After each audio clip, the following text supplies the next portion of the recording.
Hi, my name is Lyric, and today we are reacting to the Rabbit Hole Iceberg Explained. So yeah, I'm a big fan of Iceberg videos, and this one really stuck out to me as a really interesting idea. Um, yeah, because basically a rabbit hole, I think in this context would be, something that once you learn about it, you can learn so much information about it, like you can go days or weeks on end, going into it, once you realize it, it's like, oh God, I've gone down the rabbit hole learning about this. And to have a whole iceberg of this, it's kind of like each of these things by themselves probably has their own little iceberg you can make about it. So it's really interesting. So look at stuff if you ever want to look at that you think would be a cool thing to look at, or to research. This is such a big iceberg of that. So I think that's really cool. And this is a 3-part series that this guy's made on this. Parallel Pipes, so make sure to subscribe to him. Link to the original video in the description. Make sure to either watch it first or have it on the background so he gets the view of watching this. It's an hour and a half long video for part 1 here. So yeah, make sure to sit back, grab a cup of popcorn. We're trying to get 2,000 subs on this channel, so make sure to subscribe if you like these type of videos. You want to get notifications when I upload parts 2 and 3 of this reaction. And yeah, make sure to like the video if you like these iceberg type videos, iceberg reaction videos, because I really enjoy doing them. So yeah, let's not waste any time. Let's get into this. Make sure to subscribe to all my channels. If you get to look at all my channels, see if you're interested in any of them. I have 7 YouTube channels, so they're all in the description. But yeah, anyway, let's get into it. This is the rabbit hole iceberg. Google Let's go. defines a rabbit hole as a bizarre, confusing, or nonsensical situation or environment. And this iceberg chart's got a lot of that. This iceberg chart has so much stuff on it, so much weird stuff on it, and that makes this iceberg chart kind of a hard thing to cover because there is so much stuff you could potentially talk about. You could pick pretty much any single... Yeah, you can see, yeah, that's why it's so interesting, because every one of these has like its own mini iceberg you can pretty much make about it, which I find is so interesting. One of the entries on this iceberg and spend an entire video just talking about that one Not the thing. tramp stamps. There is that much going on here. So the way I'm going to do this is with each entry, I'm just going to give you a rundown of the most important ideas, the most interesting aspects of the entry, and then move on. Obviously, I'm going to spend more time on the more interesting entries and spend less time on the less interesting entries. And as you can see, I'm not going to be able to cover this entire iceberg in just this one video. So this is going to be part 1 of a multi-part series, probably. And let me tell you, while doing research on this iceberg, I found myself on some of the weirdest parts of the internet. And while browsing these weird parts of the internet, it's important to keep my online identity NordVPN ad, right? and for my personal information to stay safe. And that's where NordVPN comes in. We're using your video. I'm watching your video here, so we're gonna let the ad play through. See pretty much everything you do online. It's true, records of everything you do online can be seen by your ISP, and bad actors and websites can easily track you by analyzing your internet traffic. The only way to really effectively protect your privacy online is by using a VPN such as NordVPN. NordVPN encrypts all of your internet traffic, making your online activity essentially impossible to track. Websites can no longer track you, your internet service provider can't tell what you're doing, and your privacy and personal information is kept safe. Since NordVPN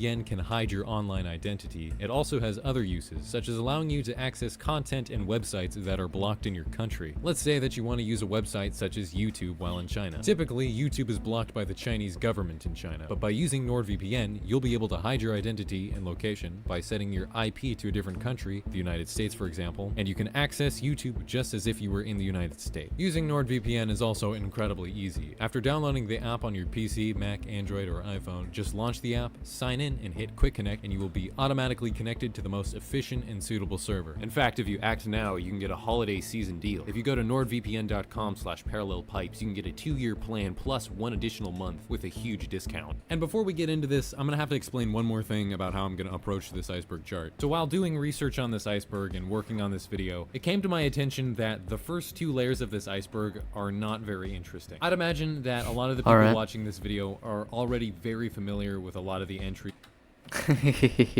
Already know that the 31st fucking entry on the iceberg, Chris Chan, yeah. If you don't know, I'm going through reacting to the entire Chris Chan A Comprehensive History series. So if you're interested in that, if you want to see me talk about that, you can go to the playlist on my channel. It's now actually on the Lyric Reacts Media channel, so go to that channel in the description, Lyric Reacts Media. If you want me to see a react to the Chris Chan Comprehensive History series, so yeah. SCP Foundation, yeah, not SCP. The Dark Web, Queen's Corgis, 2B2T, the oldest anarchy server in Minecraft history. Yeah, FitMC, fantastic YouTube videos on that. Just whole history of a Minecraft server. It's just really interesting. Furries, obviously, everyone knows about. Steam Tams, 301 Views, the thing that all of. You know, all videos they used to stop at 301 views for a while before they went up. Keck, yeah, 4chan, Pepe, Wojak, Rule 34. I hate Wojaks these days, man. I honestly do. Elsa Gate, yeah, big YouTube scandal. Lavender Town Syndrome. Yeah, these are actually, he say these are interesting, which makes me really excited for a lot of these things that he thinks are interesting, because I found a lot of these actually interesting when I know about them. Lavender Town Syndrome. Yeah, that's the, you know, like cursed song in a Pokemon game, like cause people to like kill themselves. People say, Rasputin, one of the most interesting figures in all of history. Important videos, the classic meme playlist, ARGs and unfiction, just in general, yeah. Game shop squirt squeeze, cursed images, speedrunning. And also, if you like speedrunning, I'm ranking to summoning salt videos now, so on this channel. So if you want to look at that, femboys, goddammit, vaporwave, the Mandela effect. Love the Mandela effect. Easter eggs in Pixar movies. Shout out Jax Films. Jokes you missed as a kid. Neuralink, iceberg charts in themselves. That's funny. Incels, yeah. Wayback Machine, Mugbang. Don't know what that is. ASMR. Boston Dynamics, Dream SMP, classic. The Onion, Views on the first two layers of this iceberg. Death Many of Grips, these entries have been Phoenix covered to Jones. death on YouTube, and most of these entries lack anything interesting or dramatic or mysterious. And here's the thing, I think most people are coming to watch an iceberg video not to listen to someone talk about things that they're already familiar with, but instead to listen to someone talk about things that are new and fresh and have an air of mystery to them. Look at some new so stuff, what I want man. to try Nice. and avoid doing here is making a video where you guys have to slog through boring entry after boring entry, just so every once in a while we can talk about something that's actually interesting. And then right after that, we go back to boring entry after boring entry. And so here's what I did. That's I fine, went through yeah. all the entries on the first two layers of this iceberg and blurred out of focus all the ones that are not worth our time. And so we're not going to spend any time on those ones. But then moving past these first two layers, we'll cover every entry. Oh my god, he's not going to talk about flat earth. That's my favorite one. Shut up. Take your complaints to the comments. There are so many interesting things on this iceberg that our time is not best spent talking about these entries. Okay, let's get into it. Pool's closed. So this entry is referring to a meme. Pool's closed. Oh, I know about Pool's closed. Habbo Hotel is an online... Like an racist trolling by 4chan on, yeah, Habbo, the video game. Yeah, racist trolling where they're dressed up as these fucking black guys with big afros and say the pool is closed due to AIDS. And socializing. And make swastikas and shit. Aimed at children. And in 2006, a couple groups on 4chan formed some raids where everyone chose this avatar and formed human blockades to block off pools and block off other entrances to other locations. Some people say that this raid happened due to some rumors floating around on 4chan that moderators were abusing their moderation powers to disproportionately ban avatars with a dark skin color. And some people claim that this was a protest against that. Although a lot of the people that participated in these raids it was not. probably didn't have that on their minds. The phrase Right. "pools closed" became a pretty popular catchphrase amongst people in these raids, and this phrase kind of became a meme that grew beyond just 4chan and Habbo Hotel. Phoenix Jones is a guy who's dedicated... No, this one, the real-life superhero of Seattle.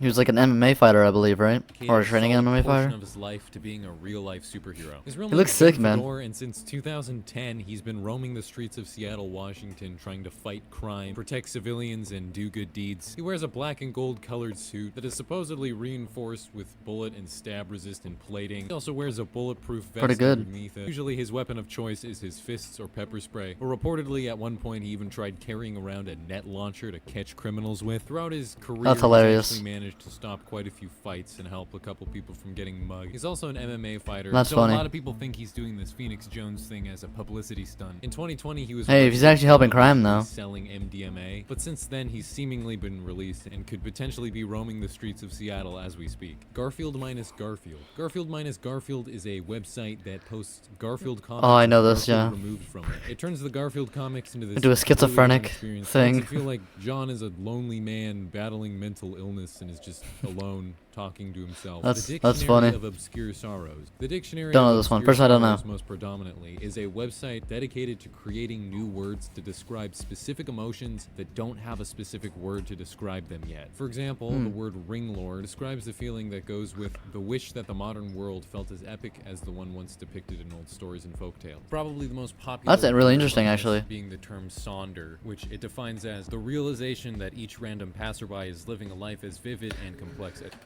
Yes, I've heard of this word before, so I didn't know the website, but I do know this word because this is the most famous word, and it's a fantastic word.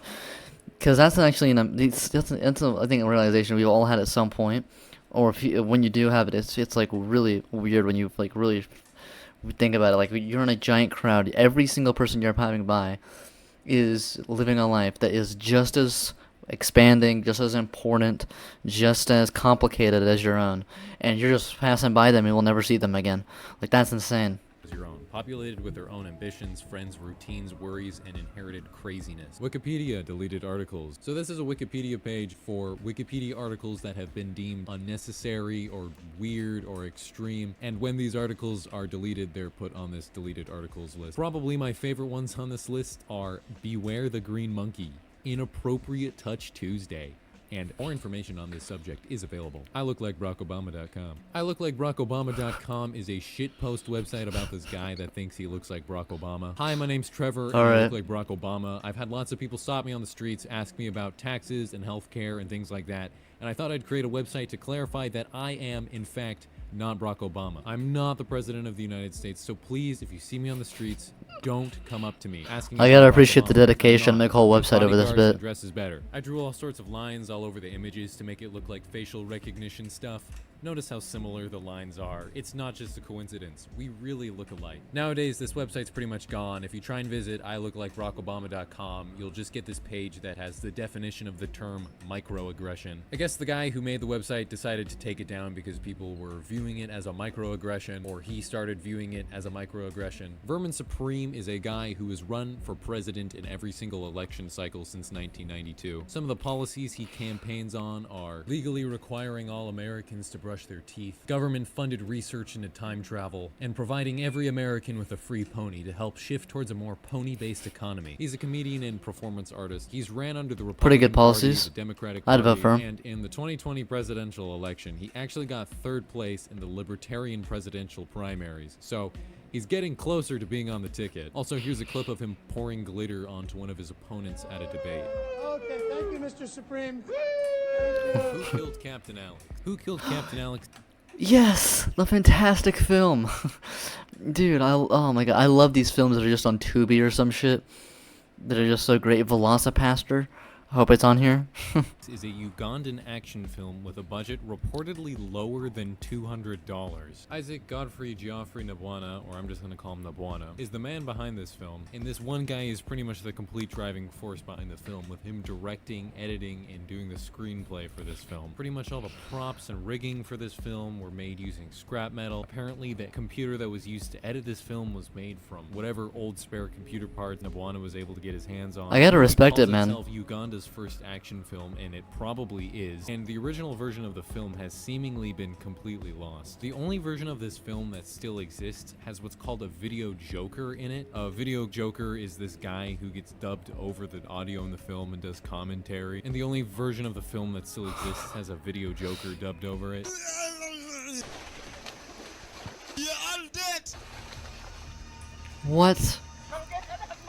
I will kill you all. The movie has garnered a lot of fans from Western audiences over recent years, and it's another example of a film that's so bad it's kind of endearing. DashCon was a convention that was held Oh, no, not in Schaumburg, DashCon. Illinois in 2014. The ball idea pit. behind it was that it would be a convention centered around Tumblr and the many different Tumblr fandoms that existed at the time. When the convention actually happened, it was a complete mess, and the whole thing was completely mismanaged. Very few vendors showed up. A bunch of performances that were supposed to be at the convention pulled out because at the last second the convention decided that they weren't going to pay for their hotel rooms. And there only ended up being about 350 attendees, even though they were projecting somewhere between 3,000 and 7,000. Because a lot of the performances pulled out, a lot of the attendees who wanted to see their favorite performers wouldn't be able to. And so reportedly what was happening is the convention organizers were offering people a voucher for an extra hour in the ball pit as compensation. This is what that ball pit looked like. I Love Bees. I Love Bees was an ARG that was set up to advertise and build hype for the release of Halo 2. In one of the trailers for Halo 2, at the end of the trailer, the website ilovebees.com would flash onto the screen, and if you were to decide to visit That's an the early website, day you could find this ARG. blog that was Wow. supposed to be owned by this beekeeper by the name of Margaret, and Shout out to the current Gravity Falls ARG. that happened. With the release of the book of Bill Cipher.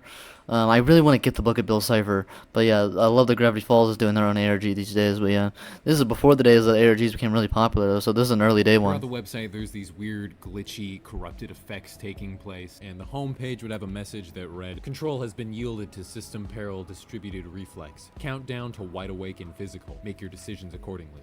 Question: what happened to this site? Answer: no idea. Help me out. After digging into the website and looking into a blog associated with the site where Margaret's daughter would express confusion and questions towards what was happening to her mother's website, it would eventually be discovered that the story behind this ARG was that a rogue AI from the Halo universe was seeking refuge from destruction, so it inserted itself into the I Love Bees website in an attempt to preserve itself. And while the AI was being hosted on the I Love Bees website, it would start corrupting the website, and it would try and send out messages to the outside world to try and communicate to people what its current situation was. To figure all this stuff out, players in this ARG would be tasked to solve puzzles to progress the story. It's one of the most important parts of the ARG, tasking players to activate 777 axons to progress the story. And to activate these axons, players would need to visit certain GPS coordinates where payphones would be located, and while at the payphone would ring at a certain time, and players would be required to answer questions and provide the person on the other end with a secret code word that would then activate the axon. After these 777 payphone This is really elaborate. axons were activated, certain players of this ARG would be invited to one of 4 movie theaters throughout the United States, where special events would be held, where people could get early hands-on time and play Halo 2. 17,776. So in real life, on June 7th, the sports blog owned by Vox Media known as SB Nation published this article titled "What Love Football SB Looks Nation. Like in the Future." And upon clicking on the article and going to the web page, the text on the page would just start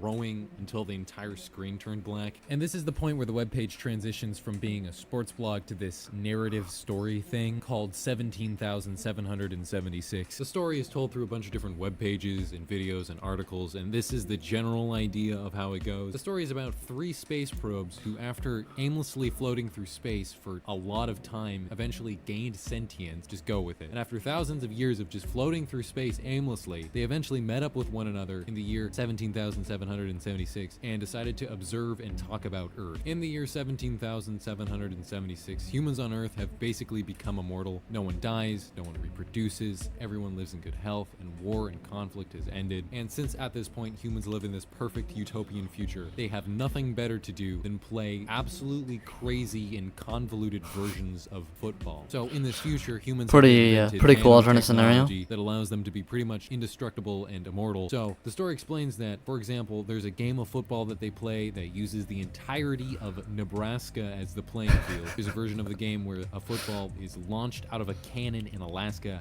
and will land somewhere in the continental United States, and the first to touch the ball is awarded points. There's a version of the game that is being played between the Mexican and Canadian border that has been in a deadlock for 13,000 years. The Bibbits. The Bibbits is an artificial life evolution simulator. Within this simulation, there's these creatures called Bibbits, and just like real life, they're trying to get food to stay alive. At the start, all the Bibbits will be given slightly different versions of genes, making some of them more effective at getting food. The Bibbits can reproduce and pass on their genes to the next generation. So through natural selection, the Bibbits will evolve to become much more effective at getting food, and it can lead the Bibbits to become really complex. The Bibbits are Evolution programmed to have simulator, brains basically? that can evolve to have really complex behaviors. That's a pretty cool as idea. the simulation goes on, you'll start seeing Bibbits sometimes getting aggressive. You'll start seeing them hurting with one another. You'll start seeing them move in weird ways. Cyber ethnography. So ethnography is the study of people groups and their different traditions and moral standards, values, beliefs, social hierarchies, and dialects and stuff like that. So the idea behind cyber ethnography is just like how real life people groups have their own unique cultures and customs and dialects, online people groups do as well. So the idea being, for example, a furry role-playing group on Tumblr will probably have a different culture than that of a hate group on 4chan, and they will probably have a different culture than that of a Facebook group for moms. All I'd these say online I'd people say that's groups pretty have their own I'd say that's pretty values, safe to say. traditions,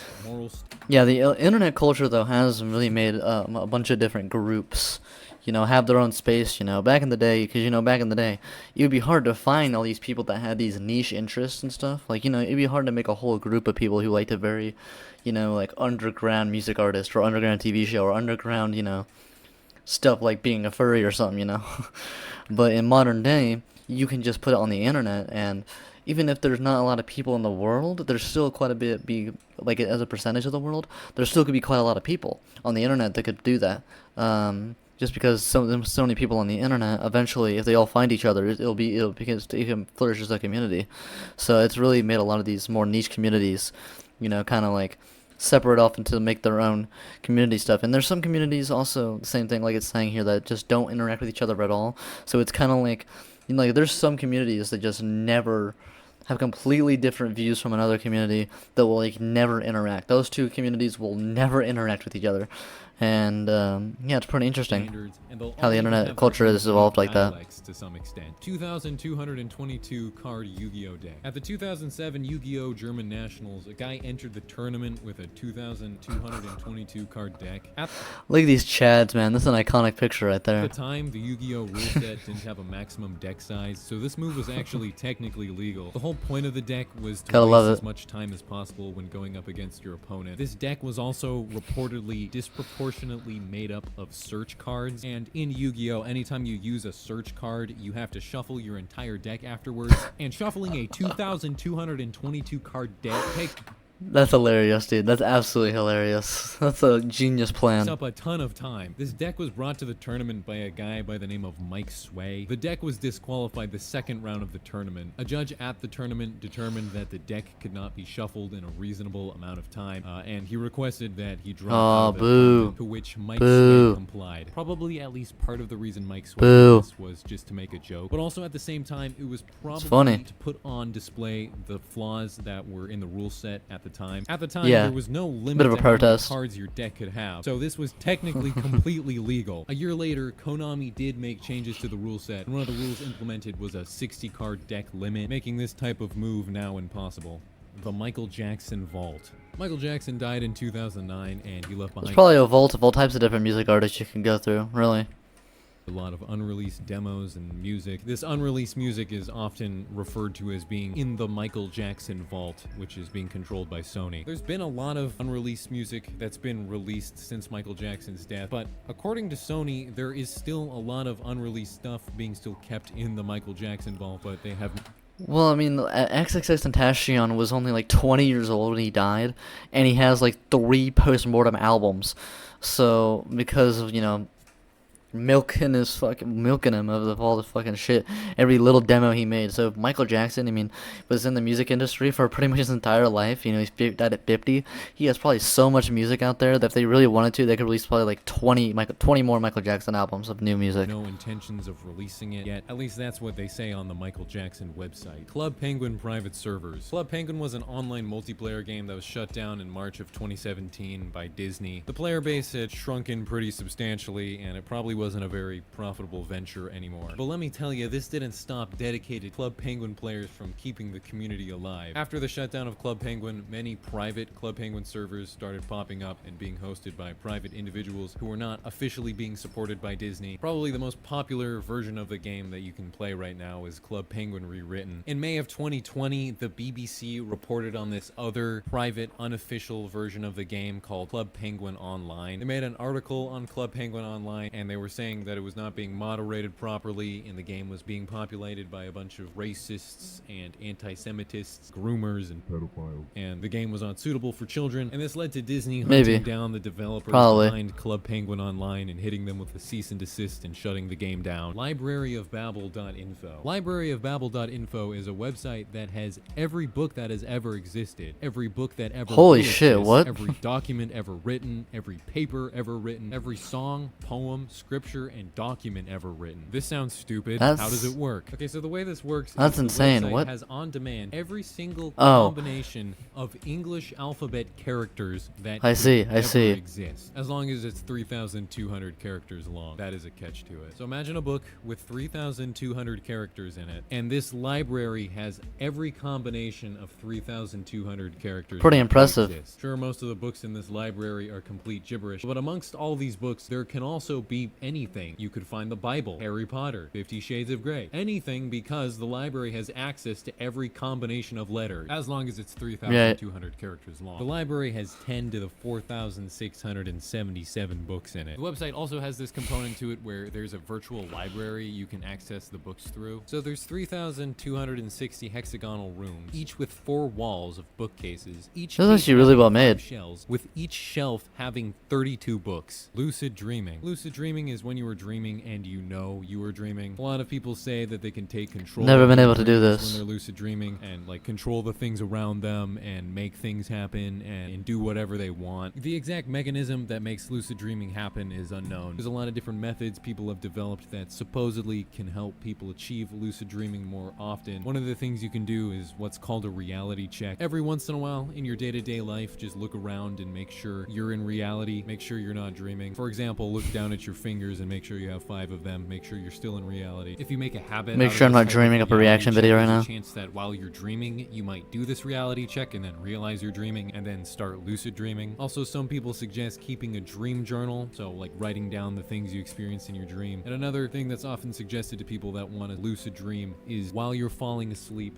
try and imagine the scenario you want to be in your lucid dream. Dwarf Fortress. Dwarf Fortress is an indie game that has been in development since 2002, and through nearly its entire development, it's only had 2 developers working on it. The game has multiple different game modes you can play, but the most popular game mode takes place in a procedurally generated world where you take control of a group of dwarves with the main goal of creating and growing a fortress. The game uses incredibly simple graphics, but what makes this game really stand out is how complicated and how many interlocking systems and pieces the game has. Like, just the sheer amount of things that can happen and will happen and take place in this game is insane. It's kind of hard to just give you an idea of how complicated Terraria, Minecraft on steroids goes on in this game. So I'm going to talk about this interview the lead developer did, where he's talking about a bug that he recently patched out from Dwarf Fortress. I think this interview does a good job illustrating how complicated and complex things get in this game. Basically what he does in this interview is he explains a glitch that they patched out from Dwarf Fortress. So what was happening is they recently added bartenders to bars in Dwarf Fortress, and what would happen is dwarves would come into these bars and the bartender would serve them a drink, and since like dwarves are kind of these ill-mannered creatures, there's a chance that they would just throw their drink on the ground, and their drink would explode on the ground and put alcohol all over the floor. And also at around this time, they made an addition to the game to where cats clean themselves like how cats clean themselves in real life. They clean themselves in the way where they're like licking their paws. How do you add all this with a simple graphics? Like, how does all this take place in the game? Like, how do you see that this is taking place? Like wiping their face. And so what was happening is cats would come into the bar after dwarves had thrown alcohol on the ground, and the cats would walk through the alcohol and get it on their paws, and then they'd clean themselves, and in the act of cleaning themselves, they would get alcohol in their mouth. And the glitch was that this wasn't really planned for, and so there was a little bit of an oversight, so that whenever a cat was licking its paw when it had alcohol on it, it would be equivalent to having an entire drink of alcohol, and it would make the cats drunk incredibly fast, and they'd start suffering from alcohol poisoning, and they'd start exhibiting like one of the 7 different symptoms that they coded in for alcohol poisoning, and then there'd also be a chance that they would die. I just think this interview and this whole situation just goes to show how That's hilarious. and how much stuff is going on at once. It's a lot of shit in this The game has game. been in development for 19 years now, and they say it's not going to be done for another 10. There was a release of this game on Steam somewhat recently, but it's not really a true finished version of the game, and the developers of the game said the only reason they did this is because they needed money to pay for their medical bills. Dark Side of the Rainbow. This entry is referring to how if you play Pink Floyd... Yes, Dark Side of the Moon with the Wizard of Oz, and I 100% believe that. I don't give a shit what Richard Waters says. I don't give a shit what you say, Richard. Okay? Roger Waters, sorry, I said Richard Waters. I don't give a fuck what you say, Roger Waters, okay? I don't give a shit what you say, Raj, okay? Easter Island head looking ass, okay? This theory is so... I fucking believe it, man. Dude, there is too many coincidences, man. There's like a comment. It got removed off of YouTube. The original video got removed off of YouTube, which makes me so mad. Because it's so good to watch the original video of it. But when it was on YouTube, there was a comment, and it showed like 100 coincidences like that take place when you play the album with the movie, and it's insane. It's the Dark I Side 100% of the Moon believe it. album at the same time as the Wizard of Oz. The two will sync up incredibly well for some reason. The energy of the music follows the characters on screen really well. Even the album cover. Look at the album cover, Dark Side of the Moon. The black and white. to color, just like the Wizard of Oz. Come on now. well. And sometimes even the lyrics of the music match up with what's going on screen. Some people think it matches up so well that there's no way this could possibly be a coincidence. So people speculate that Pink Floyd purposely made the Dark Side of the Moon album to fit with the Wizard of Oz. Members of Pink Floyd have been asked about this and asked if they purposely did this or not, to which they've always said that it's just a complete coincidence that their album matches up with the Wizard of Oz. Minecraft missing versions. So this is just referring to how some of the early versions of Minecraft were never archived, and as of now they're actually missing. So for example, according to the Minecraft wiki, Java Edition Classic 0.0.19a_02 is missing. We're not really missing out on a whole lot on this update. Apparently the only thing that was changed during this update was glass changing texture from this to this. Bulwer Lytton Fiction Contest. This is a contest that is held every year by the San Jose State University to see who can write the worst opening to a book. There are thousands of entries to The this worst contest opening every to a year, book? and the 2020 winner for the worst opening was Her Dear John missive flapped ambiguously in the windy breeze, hanging like a pizza menu on the doorknob of my mind. Best of Craigslist. This is a website that has a list Alright. of weird findings on Craigslist. Here's probably one of my favorite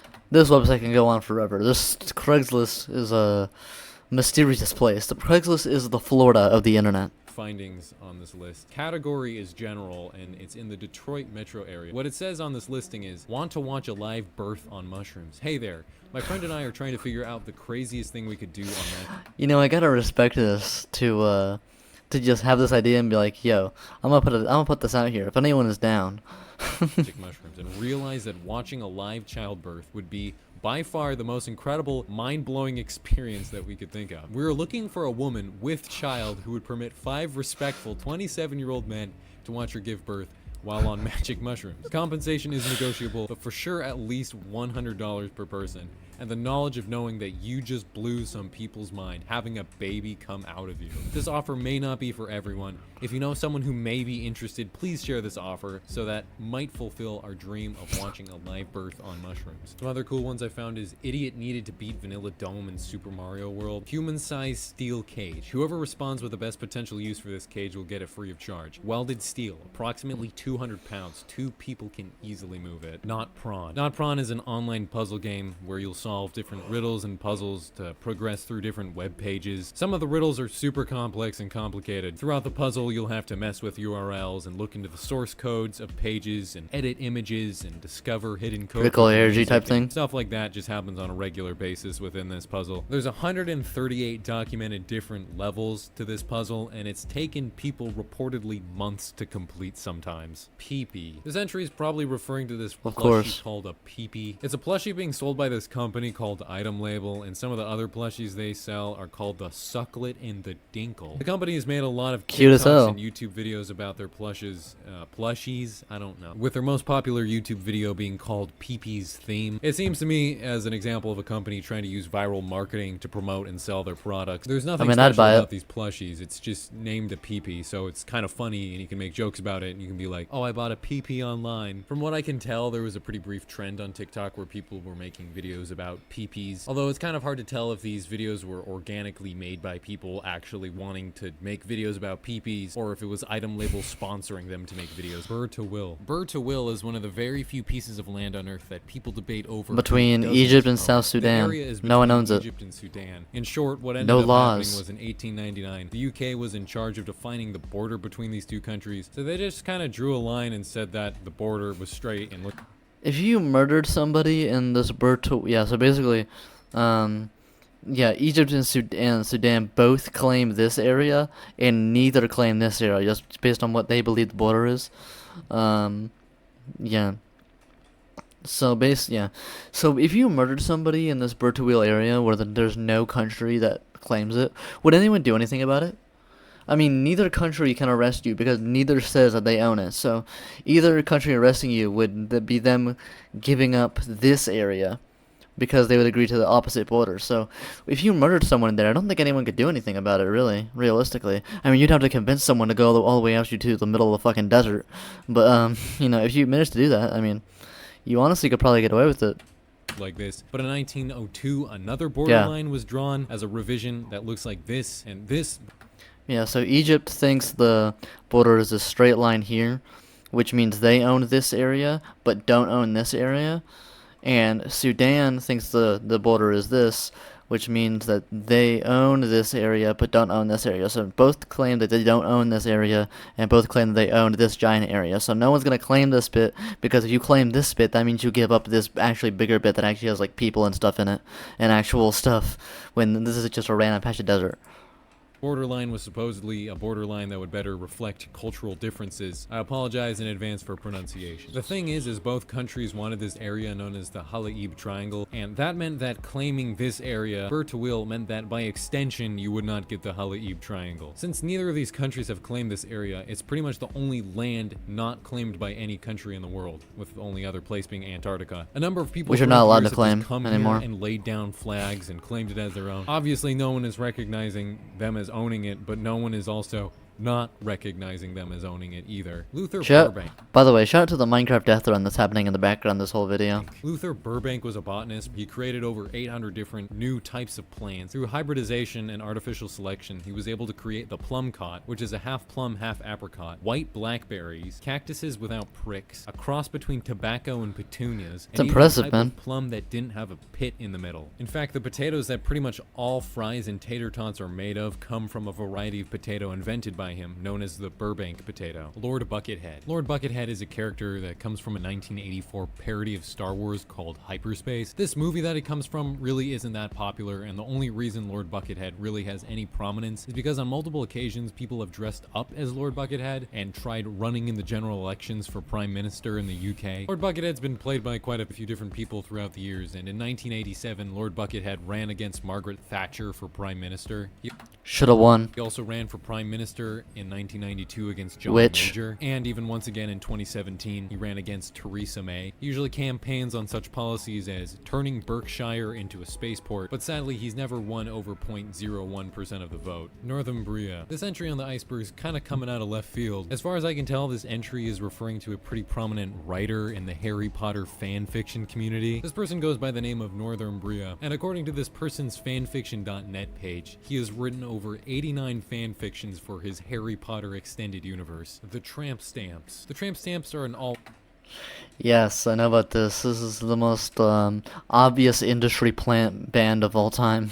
rock punk group that are often accused of being industry plants. Much of their presence on social media feels very artificial. It often feels like they're trying way too hard to appeal to Gen Z kids with their alt punk aesthetic, and this becomes a really big problem, especially in the alternative punk community, because those type of people are really quick to call out posers. Basically, the idea is that this group is not made up of 3 girls who genuinely wanted to come together to make alt rock punk music. Instead, it was some large music corporation that like artificially assembled these girls and artificially like devised them in a way to try and appeal to kids in the alt rock punk community. There's a lot of weird suspicious things about them. The very first posts on their Instagram account are really professionally made, which is weird for a first time thing. They've had a link tree from the very get-go. They've had a merch store from the very get-go. All stuff Yeah, that a naturally very obvious. forming band would Very probably obvious that they're not a have. real These are really band. only things you'd have from the get-go if you had some sort of backing from some large financial music group. People dug into the backgrounds of the band members in the Tramp Stamps, and all of them have a history of already working in the music industry. And also on top of all that, the way they act is really just artificial looking. It always seems like they're trying to use certain buzzwords to appeal to kids, but till this day they still claim that they're not industry plants. Y2K, a postmodern RPG. This is an indie game that had quite a bit of hype surrounding it. It was released in 2019 on the PS4, PC, and Nintendo Switch, and most of the reviews of the game were pretty negative. Some of the dialogue was really bad, and the combat system was really slow, and the main character was not really liked by many people. And this game has a scene in it Looks like that is Andrew based Santino. off the death of Alyssa Lamb. Alyssa Lamb is a college Holy student that went shit, missing what? in 2013, and the Yeah, last that's known footage of her a bit comes fucked from up. security camera footage of her standing in an elevator. In the video, she seems very on edge. She seems kind of irritated. She makes kind of unusual gestures as though she's trying to communicate to someone or something. Yeah. This is the last known appearance of her until 2 weeks later, where her body was found in a water tank on top of the hotel she was. And by the way, YouTuber Brandon Rogers worked for the police department, doing stuff, and he was given the job of taking photos of the water tank during the crime scene, which is really interesting. Brandon fucking Rogers. staying in. This case, till this day, has remained unsolved, and when asked if this scene is actually a reference to Alyssa Lamb, the developer of the game said, "I was someone who was very moved by the terrible case of Alyssa Lamb. I really feel for her tragic passing. Her suffering was influential in the development in the game." People were dogging on the game, and the developer of the game Yeah, that's started messed getting up. really defensive That's and arguing stupid. that people just didn't understand his art, and it made it a really easy situation to make fun of. Ooh-woo language. So as far as I can tell, this is referring to a pretty popular post on the r/conlang subreddit. Some person designed a language that surrounds the ooh-woo thing. It's a full-fledged functioning language, and technically it would work. The language is completely made up of different O's and woes and ooh-woos and stuff like that. The language has different tenses, moods, pronouns. There's actually a dictionary that's pretty fleshed out with a lot of different vocabulary. So the Westboro Baptist Church is a group in Westboro, Massachusetts that is most often seen as an extremist hate group. The church, although it's not really a church, has a history of abuse among its members. They spread a lot of anti-Semitism and conspiracy theories. They're also homophobic to the absolute extreme. They call themselves the Westboro Welcome to the American South, baby. Baptist Church, but they've been denounced by the Baptist World Alliance and Southern Baptist Convention, so they're not really recognized by anyone as true Baptists. Their extreme homophobia has brought a lot of press and infamy, and right next door, there is this house, the Rainbow House. This house was purchased... Yeah, I fucking love that. You gotta respect it, man. Just absolute protest. That's fucking so hilarious, dude. That's fucking hilarious. and painted rainbow colors in 2013, and it's been there ever since. The buyer of the house said he did it as a way to combat the hate from the church. And I respect nowadays it, man. it's I very equal much marriage respect rights it. Museum. Biohacking. So the term biohacking is going to be a little bit hard to cover because it can refer to a lot of different things. The term biohacking usually means to manipulate your body in specific ways to make it perform at its maximum potential by using certain medications or certain practices. This can mean a lot of things though. Like for example, getting good sleep and diet and exercise are sometimes referred to as biohacks, which is kind of ridiculous because these are just general healthy lifestyle practices. I think Yeah, when it's the just term being healthy, buddy. biohacking is used to refer to these kind of things. It's almost an attempt to try and use a buzzword to try to sell the idea of being healthy. There's also like a set of practices that are Let me show you guys this epic hack. You're gonna have to have a normal sleep schedule. It's like, what? referred to as biohacks. Like practices such as young blood transfusions and fecal transplants are often referred to as biohacks. A young blood transfusion is where you take the blood from a young person and inject it into an older person in the hopes The celebrities, their baby of blood. it slowing aging. There's not really evidence to suggest that this is an effective treatment. And a fecal transplant is where you take fecal matter from one person's gut and put it into another person's gut in the hopes of it bolstering their gut bacteria. And there is evidence to suggest that this procedure is effective. Or there's this practice called dopamine fasting that's also often referred to as a biohack. The way dopamine fasting is usually explained is dopamine is the neurotransmitter. You just get away with your that phone and makes shit. you feel happiness. And so if you take a break from doing things that make you happy for a couple days, the idea is that you'll lower your brain's tolerance to dopamine. And so when you go back to doing things that make you happy again, since you've lowered make your you really brain's happy, tolerance to yeah. dopamine, everything will make you feel just even happier. There's really no evidence to suggest that this really works though. Biohacking's kind of a complicated entry on this iceberg because biohacking can potentially refer to a lot of different things that are kind of similar or are related to each other in some ways. Siva Gunner. Siva Gunner is a YouTube channel that, at first glance, just uploads soundtracks to video games. But with every upload, every song has something changed about it, or it has some sort of gimmick going towards it. The song might have the melody changed, or might be remixed or mashed up with another song. The main idea of this channel, though, is that the titles and thumbnails of each upload would lead you to believe that each upload is just some regular video game soundtrack. But once you click on the video and listen to the song, something about the song has been edited. It's been remixed, or it's been mashed up with some other song, or some meme has been integrated into it. What makes this channel work even better is there's a sister channel called Gilva Sunner that just uploads completely legitimate video game soundtracks. Okay, that makes a prank so much better. Understand the joke. That's hilarious. Siva Gunner and Gilva Sunner. My Immortal. My Immortal is a fan fiction that is sometimes talked about as the worst fan fiction of all time. It's this Harry Potter fan fiction where a goth girl by the name of Raven goes to Hogwarts, and in this alternate reality, there's basically two cliques of kids at Hogwarts, those cliques being goths and prep kids. The goth kids have a rivalry with the prep kids at Hogwarts, and the main character Raven is a love interest of Draco Malfoy. The grammar is awful and the spelling is bad, and the writing tries really hard to have a quirky sense of humor. It's so bad Oh, that no. a lot of people speculate that it's satire. No one has ever been able to track down the original author of this fanfiction, and the original version of the story has actually been deleted from fanfiction.net, so only copy and pasted versions of this original story exist, and some people think that parts of the story that exist right now have actually been modified from the original version. Some people think the last 2 chapters in the current versions that exist were not actually part of the original story, and also certain segments of the story at the start aren't real. Probably my favorite quote from the book comes from Voldemort in chapter 9. Then a horrible man with red eyes and no nose and everything started flying towards me on a broomstick. He didn't have a nose, basically like Voldemort in the movie, and he was wearing all black, but it was obvious Like the he wasn't specification. Gothic. Martin Cabello. Martin Cabello is his online personality who's pretty popular on TikTok and Instagram. He looks like a pretty unassuming guy, but whenever he talks, it's just crazy, sometimes barely coherent ramblings. I have seen this guy. Just, yeah, he just, yeah, he says some wild things. Hebrews what? The ketones needed to heal your bones. Ketones. You think about this simple fact of reality, no matter what religion Is this guy you is actually believe like in, insane? They all tell you they can prove their God's existence and disprove the existence of every other religion's God. Talking about a ton of weird stuff. He often makes references to how the military was trying to hurt his family. Pretty common for him to talk about how quantum physics have some sort of mystic healing powers to them. He's talked about how his brother blew himself up with a gas can, and also he's really into fitness and cryptography for some reason. No one is really sure exactly what this guy's deal is, but based on the way he talks about having meltdowns, a lot of people speculate that he has autism or schizophrenia. He has a wife, and he seemingly lives on his own, but his videos are just batshit crazy, and he'll seem completely normal one second and then insane the next. Of course, a lot of people think it's an act, which is very possible, but also his consistency and how he acts leads a lot of people to believe that he is genuine. He's refused to do any interviews, so until then, we likely won't have a better idea of what's going on with him. The Room. The Room is probably Pretty one of the mysterious. most infamous examples of a The greatest film ever made. Come on now, there's so much to go. Dude, I know everything about The Room, but you could...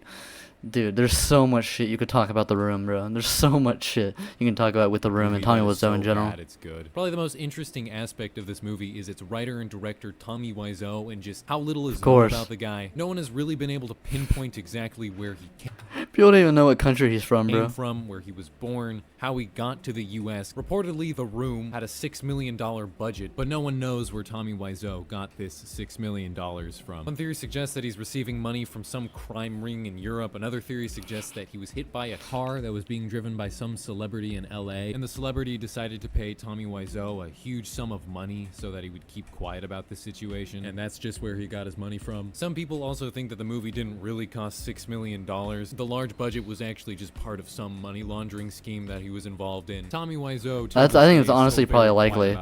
I've seen The Room, bro. There's no way that shit cost $6 mil. And refuses to answer a lot of the questions posed to him, so until he opens up, there's still going to be a lot of mystery surrounding his background. Grape Coon. Grape Coon is a penguin that got obsessed with a cardboard cutout of an anime girl. So there was a zoo in Japan that was doing a collaboration with this anime called Kimono Friends, and for this collaboration they put a bunch of different cardboard cutouts of anime girls from the show in some of the different animal exhibits, and they put one of them in the penguin exhibit, and this penguin that went by the name of Grape Coon got obsessed with it. He was even trying to court with the anime cutout. A bunch of different news outlets picked up on this situation. People were making fan art about it. Even the voice actor of this character, Hey, you know, I gotta respect trying, man. I gotta respect trying. the anime came and met up with the penguin. It's a pretty nice story. When Grape Coon died, they made a memorial for Grape Coon, and this memorial Rest in power, brother. Rest in power. Cardboard cutout. Pureflix is an evangelical Christian film production company that has a streaming service of the same name. All the films on this streaming service are aimed at evangelical Christians and are meant for an evangelical Christian audience. And all of them are pretty low quality and overall pretty bad. The founder of the company, David White, writes, produces, and stars in over 50 of the movies on the platform. Much of the time, he plays the male, heartthrob character who saves the day. Of course he does. Everyone Christian at the end of the story. Even though overall he's not a very good actor. And a lot of the time, it doesn't seem like he's acting in these movies because of his love for God or his faith, but more so because he just likes being in the limelight and being the hero and being the main character and making money. Most of the movies Like on this Tommy platform are Wiseau. really shallow too, and have just bad writing and storytelling. Adam The Sandler. service has a bunch of movies that are essentially clean Christian versions of other movies, and it makes the platform really easy to poke fun at. Piss Jar Sands. So So this band called Piss Jar made a typeface that was created by peeing on a bed sheet and then taking a picture of it. I want to show it to you guys, but I don't think I can. Someone literally peed out the shape of a letter and then took a picture of it. Apparently peeing out letters on a bed is a pretty challenging task, so it took over 300 peeing sessions to complete the type.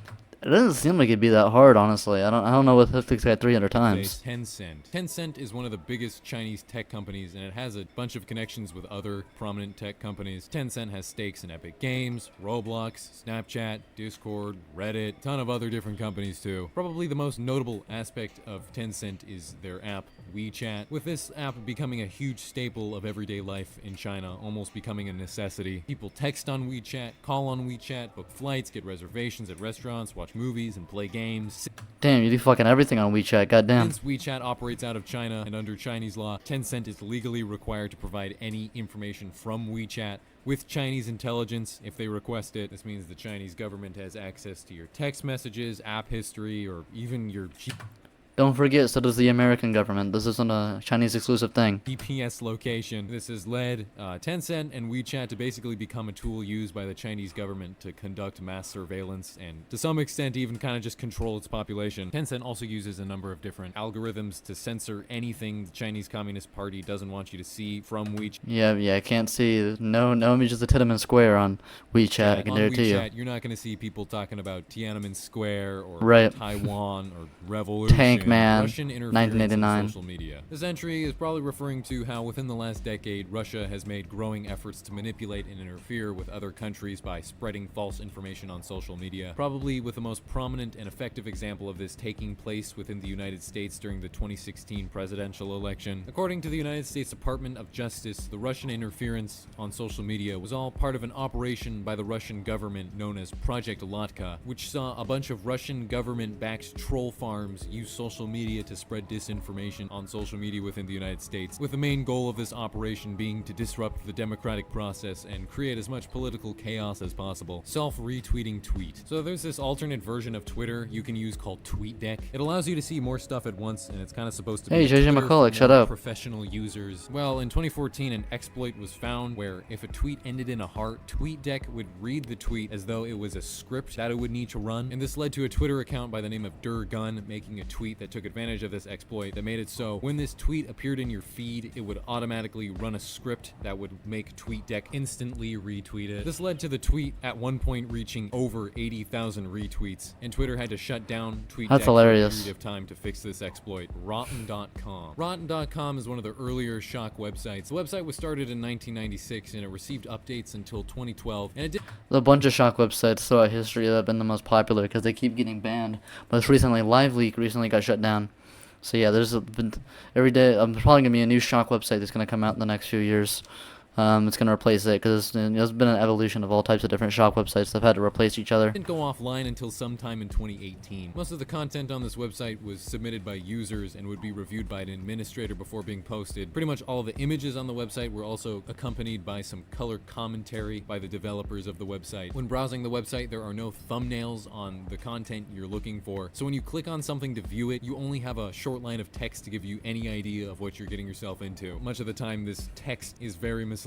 Over the years, the website also went through a couple different controversies, with probably the most prominent one being where when the website was allegedly hosting pictures of Princess Diane's body being recovered after the car Oh, crash she shit. was in, with the rumor saying that this Goddamn. picture was recovered from some medical records. The whole thing turned out to be fake, but it brought a Oh, spike okay. in attention to the website. The website also had a section called Rotten.com Deadpool, where you could play a game where people would predict what famous people would die within the next 12 months, and people who made accurate predictions would be awarded points and rank up. The website even had a Hey, section man. where you could Can't- buy merchandise Men can't have fun anymore? Come on now. that was Rotten.com themed. Dolphinsex.org. Dolphinsex.org is a website Just the name. We don't even know to get into it. Can we just please skip this one? I don't know any more about where a dolphinsex.org. guy outlines how to do it with a dolphin. He goes into great detail, and whoever is writing it never Suspicious level detail. really explains if they've actually done it themselves or if they're just explaining it. There's not a lot of information surrounding this website. It's probably satire. It's probably Probably. fake. You'd probably hope it is otherkin.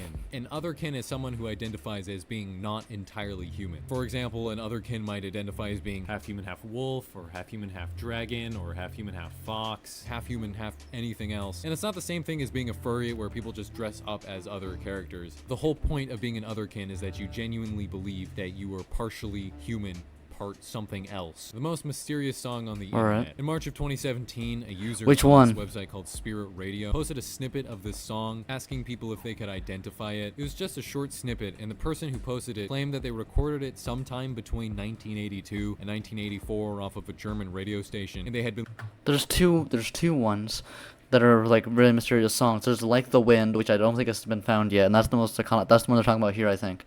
And that's a banger song that no one knows who made it or anything about it. It's just mysterious. It's just out there. But there's also a different song that has been found that previously was one of the most mysterious songs on the internet.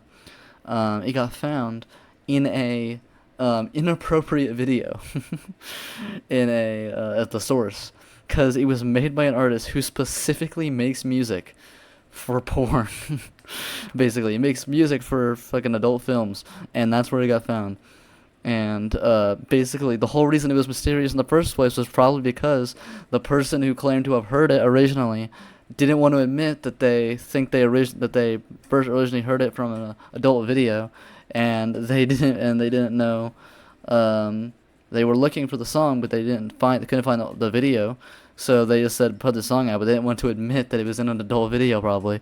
But that's where the original song comes from. So that's a really weird a solution to the other most mysterious song on the internet, but this one still hasn't been found, I don't think, and it's a banger song. looking for info about the song ever since. Since then, people have been able to identify what radio station it was being played on, and even full versions of the song have been recovered, but still no one knows what band was behind it, when it was recorded, where it was recorded, stuff like that. So there's still a lot of mystery surrounding it. So this is one of those things that you just can't really talk about on YouTube right now. This entry is a pretty prominent conspiracy theory. It's not very obscure. If you want to figure out what it is really is just a Google search away. But due to a lot of the things surrounding it, you just can't really talk about it on YouTube right now. I don't want to risk this video getting flagged, so we're gonna move on. Hong Kong 97. Hong Kong 97. Yes, fantastic video game. One of the weirdest video games of all time. I love this. The game that I love Hong Kong was 97. shrouded in quite a bit of mystery. The game takes place in China during the handover. Yeah, in the ending it shows a real dead body that people for a long time did not know. They were like, it was a big mystery if it was a real dead body or not, but it turns out it actually was. Yeah, so that's really messed up. Of Hong Kong from the United Kingdom back to China, and in the game you play as a close relative of Bruce Lee, and you've been tasked by the Hong Kong government to kill the entire population of China. And you also have to combat a resurrected zombie version of Deng Xiaoping. The game is ridiculously hard, it's pretty much broken, and it's gained a cult following. Also, the death screen of the game has a picture of an actual dead body, and for a long time people couldn't identify where this picture was from, until people eventually discovered that it's actually a picture of a war victim from the Bosnian War. The game had a bootleg release in Japan in 1995. The game was originally made for the Super Nintendo, but it was never officially licensed by Nintendo. So upon its initial release, it only reportedly sold like 30 copies on bootleg cartridges. For a long time, the lead developer of this game, Yoshihisa Kurosawa, never answered questions about this game. Never wanted to do interviews about this game because, you know, people had a lot of questions about it. Until eventually he just came out and said that the whole point of the game was to make the worst game possible as kind of a way to make fun of the gaming industry. Catastrophe Crow. Catastrophe Crow is a ARG about a lost N64 game. Basically, the story behind it is that during the 90s, a lot of money and time was being dedicated towards the development of a game called Catastrophe Crow, but after budget cuts and people leaving development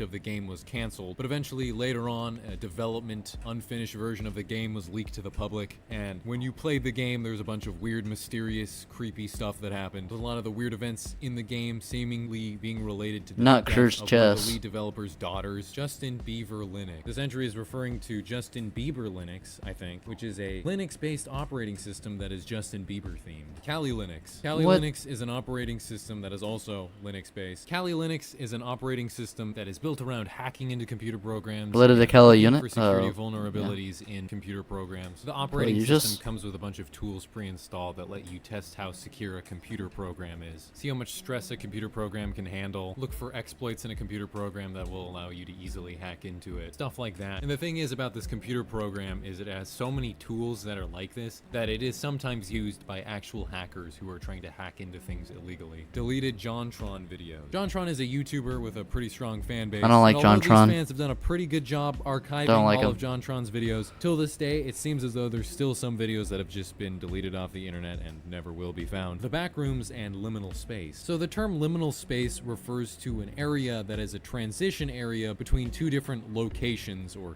states of being. And Iconic, within recent yeah. times, pictures of liminal spaces have become a pretty popular thing, as a lot of the time they can give off a pretty unsettling or eerie vibe. But nowadays, the term liminal space is kind of just used to describe any picture that gives off that certain eerie, unsettling vibe that comes from pictures that seem somewhat familiar, but you can't quite place your finger on it.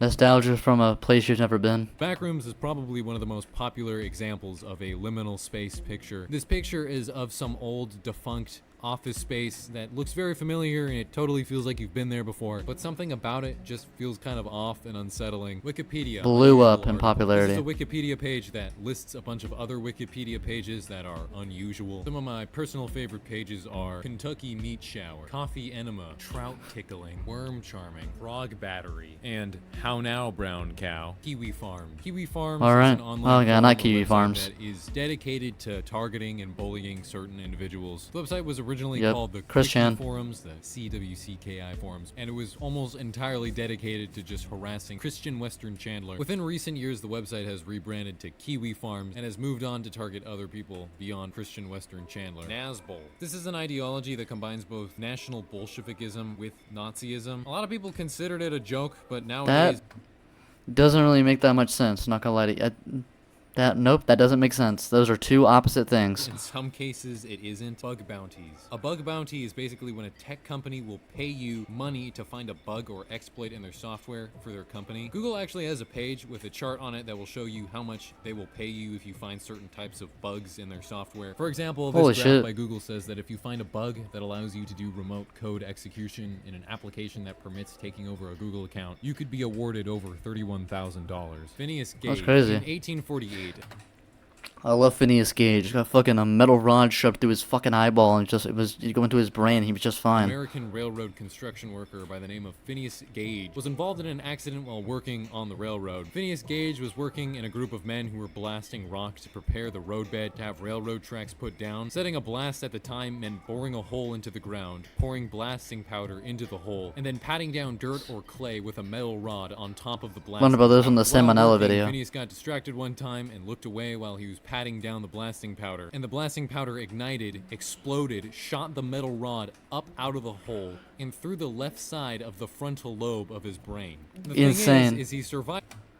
Shout out Francis Freddy's, bro. This guy literally lived without a frontal lobe. Well, not without a frontal lobe, with a big part of it taken out. The injury, even though he Look at him, man. literally had a giant metal rod driven through his head. In fact, some reports say that after the rod hit him, he fell to the ground, had some brief convulsions, and then was just able to stand up, talk, and even walk away. After his injury, the early stages of his recovery were pretty bad, with reports by his doctors saying that he had some speech problems, and even went semi-comatose. Yeah, for I a period of imagine. time. But eventually, he was able to regain control over himself almost completely. Phineas Gage's memory was pretty much unaffected by the accident, and His personality was intelligence wasn't really affected. affected by the accident either, but reportedly his personality had changed largely after the accident. Prior to the accident, he was often described as hardworking and responsible and mild-mannered, but after the accident, his personality was often described as being the exact opposite of what it once was. He became really disrespectful, he had complete lack of forethought, he was never embarrassed, he was incredibly vulgar, he had no respect for social norms, and reports by his friends and acquaintances said that he no longer had the same personality and seemed like a completely different person. This case for a long time played a large role in the idea that the brain's role in personality is huge, and that specific parts of the brain carry out specific tasks, and damaging specific areas can have specific mental effects. In more recent years, though, Phineas Gage has become more of a medical folklore rather than an actual medical study, as many people now believe that Phineas Gage's personality changes were exaggerated and misrepresented by reports. In fact, in Phineas's later years, he moved to Chile and became a stagecoach, where he reportedly regained a lot of his social skills. His personality kind of went back to normal and made a very remarkable recovery. Maps. Well, when you think about it, maybe it shut up part of his brain that like had developed that personality, but just through natural you know, interacting with the world and stuff, because your personality is built with naturally interacting with the world. It's not just built into your brain. So maybe it shut off the part of the brain that had learned that, and then he relearned how he wanted to interact with the world. So that's actually a good explanation for that. No maps. A map is someone who is a minor attracted person. Most people say that the term originates from Tumblr. Absolutely and not. It was an attempt for Absolutely people not. to try and insert themselves into the Absolutely LGBTQ not, man. community. Absolutely not. The idea kind of being that the LGBTQ community is all about being accepting of my sexuality. I'm attracted to kids. The prominence of the map community is really overblown. There's not a lot of people out there that are actually identifying as maps. But it's kind of a good thing Thank in general God. that as a society we're just not very tolerant about stuff like this. It was a really Right. popular topic for commentary YouTubers to cover for a while, since it's a topic that's so Yeah. easy to make fun of. InfoWars. InfoWars is a far right-wing news website. The course, website Alex regularly Jones. pushes conspiracy theories, stuff about the New World Order, chemtrails, weather control, poison in your tap water, that type of stuff. And probably the focal They're turning the freaking frogs gay. point of this website is the talk radio show hosted on it, called InfoWars, hosted by none other than the living meme Alex Jones. We're not gonna have Pepsi with baby flavoring in it. I mean, what the hell have we become? Excuse me. The show used to be hosted on a bunch of other platforms like Spotify and YouTube, but it's since been pulled from those platforms, and really the only place you can watch it now is on the InfoWars website. Alex Jones doesn't make any money off of the ad revenue from the show or the website, so he's always advertising for some male vitality dietary supplement. It's gonna boost your testosterone and improve cognitive function, and it's always being sold at a really steep price. Marathon speedrunning. Marathon speedrunning is where What? instead of just speedrunning through Oh. one game, you speedrun through multiple games in one sitting. I really like marathon speedrunning for, I know the 18 game Mario speedrun. Insane speedrun I've seen. Battle for Bikini Bottom speedrunning. So SpongeBob Battle for Bikini Bottom is a SpongeBob game released for the PS2, Xbox, and GameCube in 2003. Upon its initial release, it was fairly well received, but it didn't have a lot of staying power. But within recent years, the community for this game has been growing because speedrunning it has become pretty popular. The speedrunning scene for this game is very competitive. There's so many complicated and convoluted glitches and exploits that can be used to shave off time from your speedrun. Watching a Battle for Bikini Bottom speedrun, it's oftentimes hard to tell what's even going on. In fact, the community is so dedicated That was that a they lot of discovered high-level that if you speedruns. smudge the game disc in very specific spots, it'll make certain glitches easier to perform. This That's technique is banned insane. from actual speedruns, but it goes to show how dedicated some people in this community It's actually are. insane. Video game anti-piracy screen. A lot of video games have measures implemented into them to prevent piracy. For example, some older games have something called a anti-piracy screen. Basically, the way an anti-piracy screen is supposed to work is if the game detects that it's being run on hardware that it's not supposed to be run on, or it detects that the game has been illegally downloaded or illegally copied, it will lock itself on a certain screen and just make itself unplayable. And if this technique works properly, it can prevent piracy because They're very copies scary. of the game are unplayable. In recent years, it's kind of become a meme to make mock-up anti-piracy screens for games that don't actually have them. And a lot of the time, these 'Cause they're mock-up horrifying. anti-piracy screens are supposed to kind of have an element of horror to them. Shrek Retold. So Shrek Retold is a movie. Yes, the movie on YouTube made one scene at a time by different YouTubers, featuring, he's once again making an appearance, Chris Chan. You can watch on YouTube, where basically this group called 3GI Industries enlisted 200 different people to remake Shrek. So one person remade the first 5 seconds of Shrek, and then another person remade the second 5 seconds of Shrek, and then another person made like the third 5 seconds of Shrek, and it's like that the entire movie. So throughout the movie, It's the art fantastic. style One of the keeps greatest videos ever changing, made. And the voice actors keep changing, and the music keeps changing. Due to the fact that the voice actors keep changing and the art style keeps shifting, it can be kind of hard to follow at times, but if you've already seen Shrek before, you can kind of maintain an idea of what's going on. A lot of weird people also got involved in the making of this. Chris Chan, Anthony Fantano, Siva Gunner, yes. that guy that made those Siva Gunner. SpongeBob anime That was funny. opening videos. Darknet Market. Since the Darknet can Fantano. provide anonymity to pretty Darknet much Market. anyone who uses it, there's been quite a few markets and stores set up on the Darknet that sell a number of illegal things that you'd never be able to find on the ClearNet. It's not uncommon for Darknet markets to sell things such as illegal firearms, drugs, counterfeit passports, counterfeit money, and a number of other illegal things and services. And also due to the illegal underground nature of a Darknet market, it's not uncommon for them to just be a scam to scam money out of you, or they might even be a honeypot trying to catch you trying to do illegal shit. YouTube in the last hour. This is kind of a weird entry on the Iceberg. What I suspect this is referring to is if you search up a term on YouTube and filter by uploaded in the last hour, you can find some really weird results. PetiteTube.com. Well, of course, So 'cause this there's always website weird has shit a being very uploaded to misleading YouTube. sounding name. This is basically just a website that shows you YouTube videos with very low view counts. The website selects videos with never more than like 30 views and just shows them to you. And using this website, you'll sometimes find some really random and obscure stuff. Sam Hyde. So Sam Seems Hyde pretty is cool. kind of a comedian. Oh He's in a god, not comedy Sam group Hyde. called $1 Million Extreme Not that Sam had a Hyde, show dude. on Adult Swim briefly, but it was canceled pretty quickly because the show had some material in it that was pretty controversial, and people started taking notice of Sam Hyde's affiliation with the alt-right. What he's probably Right. most prominently known for right now is, I'm gonna have to watch my words when I'm talking about iDubbbz. this. Whenever there's an event in which multiple people die to an active gunman, it's kind of become a meme to falsely report Sam Hyde as the perpetrator. Ah, End of the great. sea. So in 2011, Notch, the creator of Minecraft, decided to step down as the lead developer of Minecraft and work on a new project. This project was a game called 10 to the Sea, and it never was completed. A lot of footage of the game exists, and it was kind of like this sandbox space science fiction game. The game was said to have a pretty big scope, with the game supposed to be included. All I know about Notch post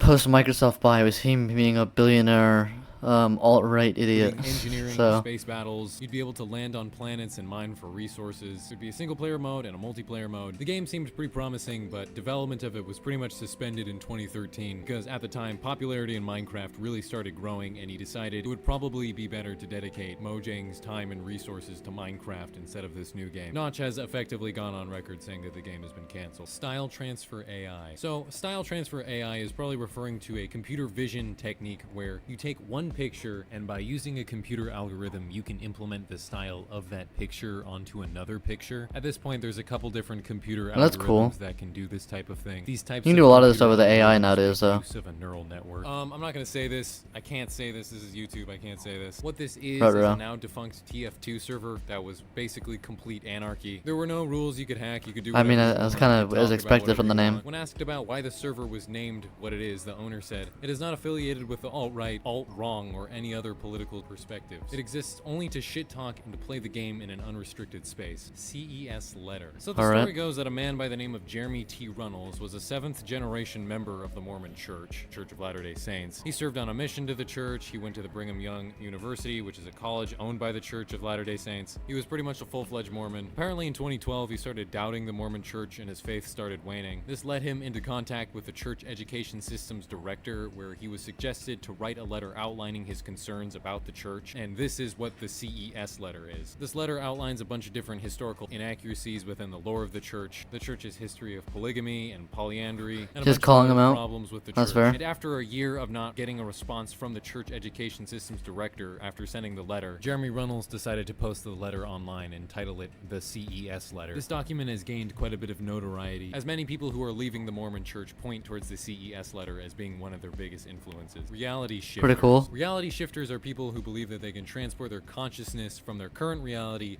to whatever reality they want to. Many reality shifters Christian, claim that they can the go interdimensional shift beings, wherever whatever. they want to, with their I haven't gotten that far in the favorite series, anime or but I whatever. believe Some something people like think that. reality shifters are taking part in some The form of merge. lucid dreaming, while others believe that reality shifters are literally shifting their consciousness to another reality. Of course, there's little scientific evidence to directly back up reality shifting, but a lot of people like to point to a report by the CIA that was made in 1983 about something called the Gateway Experience. This document, called Analysis and Assessment of the Gateway Process, is really dense and is kind of a mix of science What the and fuck? pseudoscience. There's so much stuff covered in this document, but the main idea is that if you're able to get the brainwaves in the left hemisphere and right hemisphere to synchronize with one another, it can lead to an altered state of consciousness that is free from physical reality, and your consciousness can escape the restrictions of time and space. This is referred to as the Gateway Experience, and it can be achieved through meditation while listening to certain audio tracks, these audio tracks being Okay. called gateway tapes. A lot of reality shifters will point towards this document as being evidence that reality shifting is real. This document is very odd, and it's kind of hard to know what to take away from it. It's kind of surprising you don't see more people talk about this. This is one of those things that I'm thinking might need a video of its own. AMC TV Breaking Bad extras. As far as I can tell, this is just referring to extras from Breaking Bad, clips that were taken during film and production, bloopers, stuff like that. You can find them on YouTube. I can't tell if I'm missing something. I feel like Breaking Bad, by the way. Also, I'm watching Breaking Bad right now, also on the Later Reacts Media channel,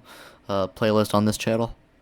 So yeah. Here. Nothing about this really seems to be a rabbit hole. The Sandler verse. This is an idea that all the Adam Sandler movies Of course, are connected yes. within the same universe. Or they I'm more of a fan of the Nickelodeon sitcom universe personally, and I'm actually binging it right now. May or may not, may not make a video on it, but on the original channel. But yeah, definitely a fan of these big universes that are made with these crossovers or stuff that Obviously, Sandlerverse is not actually crossovers, but there's little hints of it maybe. I like stuff. I really like stuff like that. You can connect different movies and shows and stuff. Take place within the same universe. Throughout a bunch of Adam Sandler movies, there's weird connections you can find. For example, in the Adam Sandler movie 50 First Dates, there's this character named 10-Second Tom, and his joke is that he has a 10-second memory. And this character also shows up in the movie Blended, so there's a connection there. Also in Happy Gilmore, Chubbs Peterson falls to his death, but later in the movie Little Nicky, he is in heaven, so there's a connection there. It's really convoluted, you gotta suspend your disbelief, but it's kinda there. Digital Homicide Studios. Digital Homicide Studios is a video game developer that has a pretty bad reputation for asset flipping, or making games that would be considered asset flips. Much of the content in a Digital Homicide Studios game is not content that they actually made. Instead, much of the time, the character models or the music or sometimes even the gameplay mechanics were made by some other third-party company, and Digital Homicide Studios just buys these things and then kind of glues them together into what they call a game, and then they Frankenstein type most game. Of the time, this practice results in a game that is not good. The company Frankenstein's also has a game. reputation for suing anyone who criticizes their games, with the company suing a Well, that's not game good. by the name of Jim Sterling after he poorly reviewed one of their games. And of course, due to the poor quality of these games, Steam users were leaving a lot of negative reviews of these games, and Digital Homicide Studios made an attempt to sue these people for leaving negative reviews. They ended up That's trying not how to that sue works. around 100 Steam users who were just not how that works at all, man. reviews. Fortunately, none of the lawsuits against the Steam users or Jim Sterling ever went through. I am God. This is referring to an old 4chan thread about a guy who has a computer that has a virus on it that claims to be God. This whole thing started when someone made a post on 4chan's paranormal board. Hi X, I used to browse here a lot a few years back, but I haven't stopped in for some time. A friend of mine recently had to send his computer into the shop because he thought he had downloaded some kind of virus. At the same time, he kept telling me about weird stuff that keeps happening to him in his house. The main one is he's been having issues with both lights and his television turning either on or off when he knows that he left them the other way before leaving the room and returning. He hasn't actually witnessed them going out, but they're always opposite of how he left them. From what I heard, the only real thing that he noticed being up with his computer is that he kept finding image and text files in his downloaded folder that he had never knowingly downloaded. Long story short, this got me thinking, do you think it could ever be possible for some sort of paranormal entity to either fuck with your computer, or maybe even could the computer be the original source of whatever is fucking up his house? Then eventually the original poster of this starts posting pieces. There's a lot of weird images shit you can that find he on says he 4chan, found dude. on this computer. It's just the origin of so much weird shit. Seriously appearing on it, and people start piecing together these images, and it makes this face, and there's It's also an a coded message ARG. that goes with it that says I am God. It's a pretty popular ARG, and it got a lot of different message boards on 4chan involved. Tales Gets Trolled. Tales Gets Trolled is a webcomic that's garnered a pretty strong following. You might actually be familiar with a couple stills from this webcomic. A couple panels from this webcomic have become memes as reaction images. The premise of the comic is that That's a lot of Tails reaction is images from that one trolled, comic. and it starts a conflict between Tails and these trolls, and throughout the entire webcomic, this conflict continues to escalate and get more It's drawn like Sonichu. complicated as more characters get introduced and new motives get introduced. And at this point in the comic, there are so many different characters with differing motives. It's completely ridiculous. The vast majority of the characters in this comic were pulled from some licensed property. Like, they're all cartoon or video game characters, and everything is drawn in this art style, and like most of the panels in this comic book are just reverse shot of characters' faces, and at points there are just huge walls of text. A lot of people compare this webcomic to I was Sonichu, and saying in some that, ways yeah, it is looks like similar, Sonichu. but it also kind of differs in its overall feel. It's kind of a hard thing to quickly explain, but to explain how Sonichu and Tales Gets Trolled differ, I think the easiest way to put it is that the Sonichu webcomic is a genuine attempt at making a serious webcomic. The Sonichu webcomic tries to take itself seriously, but with Tales Gets Trolled, although there are elements of it that try to take itself seriously, there are very prominent elements of this webcomic that display self-awareness, and the comic does make fun of itself from time to time. Gypsy Crusader. That's nice. Paul Miller was a guy who Oh god, I know Gypsy for Crusader. quite a while, Fucking but Amigo as the videos with story the Joker goes, after face. he had a pretty bad experience with Antifa, he started becoming more and more right-leaning, eventually to the point where he kind of became a figure within the alt-right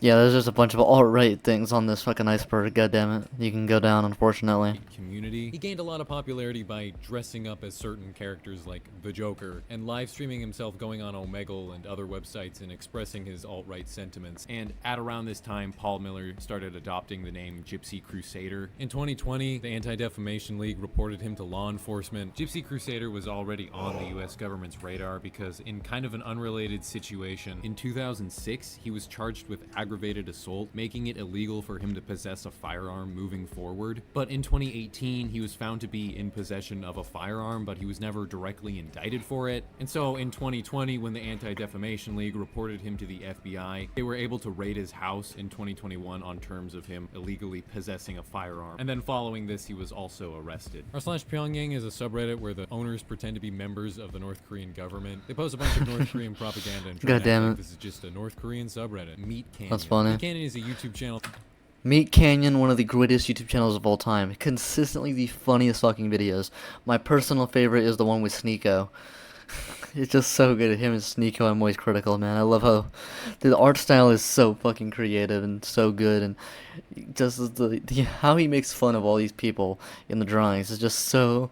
It's always so on point. It's so fucking funny. These disturbing parodies of cartoons. This isn't a rabbit hole. This is just a YouTube channel that exists. This is another one of the entries that I find is kind of confusing because it's not something that I think should really be considered a rabbit hole, unless I'm missing something here. Viper. This is referring to a rapper who goes by the name of Viper. He's based in Houston and he's released over 1,500 albums. Most people Holy consider shit. his style to be cloud rap, which is rap that kind of has a vaporwave or ethereal feel to it. He's released over 1,500 albums throughout his career. Would hate to go to his being pretty Spotify low page. quality and a large number of them being remixed or edited versions of other songs from other albums. He's been making rap music since the early 2000s, but his first album to really gain traction is his fifth album, You'll Cowards Don't Even Smoke Crack. With this album and its cover, Yule is a insane word to use, and this is an amazing album cover. Goddamn. are kind of becoming a meme. His music is usually considered to be an example of outsider music, and he's usually considered to be an outsider artist. The term outsider music is used to describe music that is created by self-taught, inexperienced musicians that don't really have an understanding of the culture surrounding the music they're trying to make, and it makes it sound very disconnected and it doesn't fit within a lot of the music norms Yeah. that we've come to expect. Vending machine deaths. Vending machine death statistics will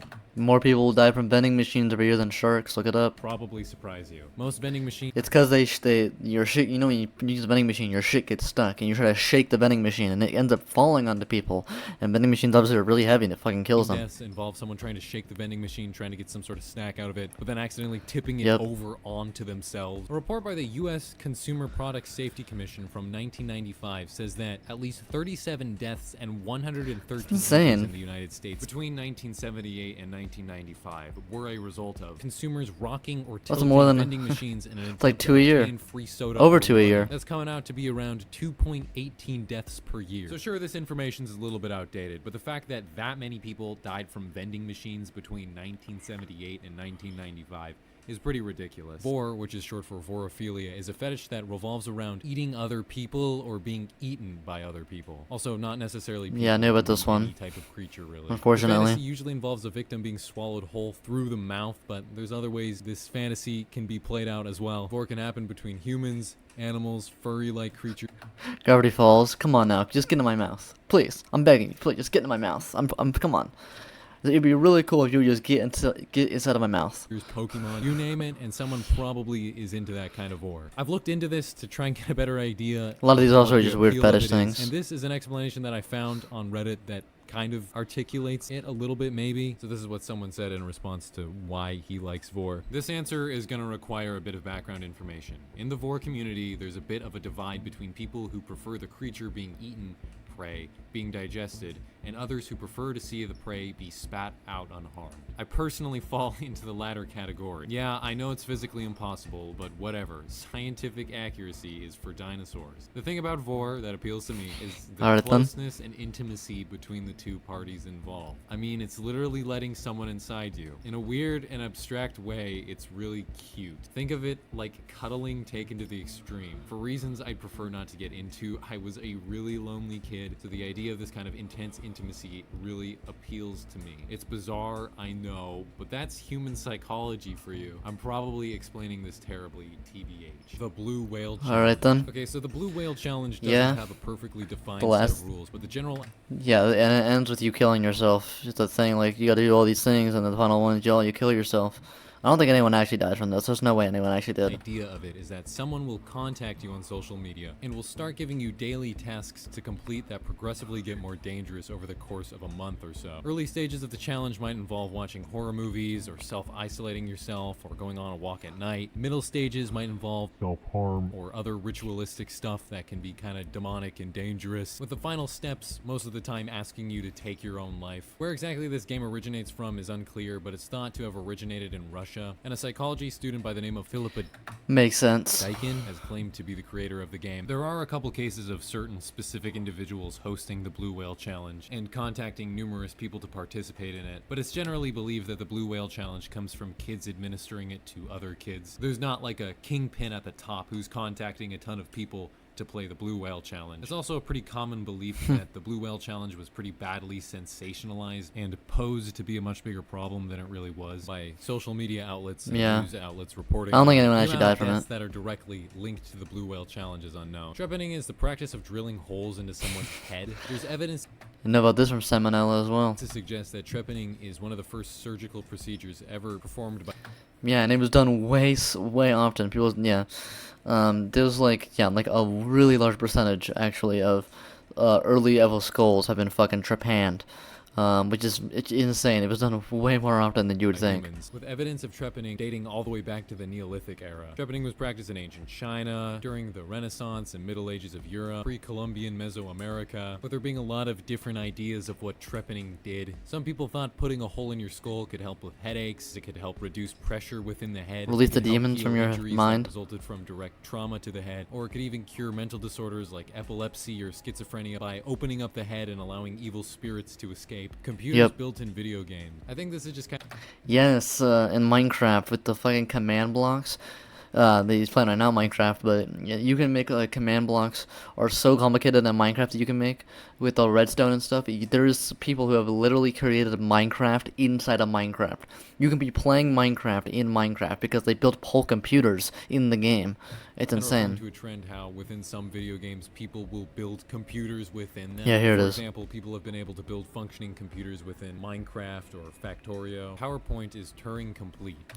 Yeah, of course you gotta, you can also, there's a working phone someone made in Minecraft you can order a pizza from. So if something is Turing complete, it means that given enough time and memory, it can complete any Shout out Alan instructions Turing. given to it. So within technicality, Microsoft PowerPoint is Turing complete because if you manipulate and use the animation tool in specific ways, you can actually like build a computer, and you could technically make this computer compute any instructions you give to it, therefore making it Turing complete. $378,012 EVE Online battle. EVE Online is a multiplayer game where you can spend real-life money to buy in-game weapons and spaceships. According to most news outlets who loved covering this expensive online battle, this $378,012 EVE Online battle lasted around 14 hours, and both factions in the battle saw enormous losses in their ships. This number, $378,012, is an estimate given based on how much money it would cost to buy the in-game ships that were lost, but it's also likely that many of That's the ships crazy. were bought through in-game grinding and not spending actual money to buy them. Kleptography. For the sake of time, this one's going to be simplified pretty heavily. First, we got to establish what cryptography is. Cryptography is the study of encrypting information using algorithms into encrypted versions of themselves that are no longer readable, and using keys to unscramble and decrypt the information, making it readable again. Cryptography has a ton of different applications, but it's basically the thing that makes it so people can't steal your credit card number, and so people can't hack into your Facebook account. Kleptography specifically refers to a technique where a backdoor is installed into the crypto system that would allow someone to steal information from the crypto system, such as the key. They could use this key to break the crypto system. It's a very shallow example of how it works exactly, but to truly explain it, I'd also have to explain a ton of different jargon,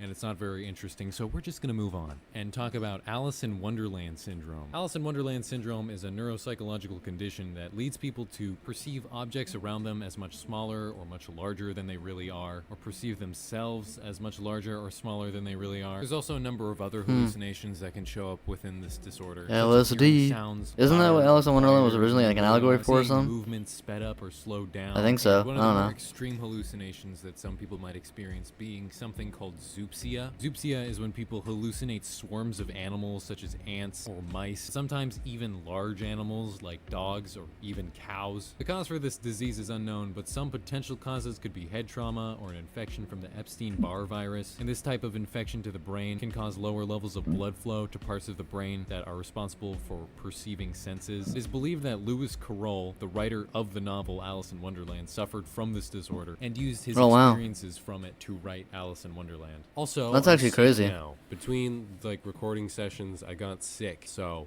hi.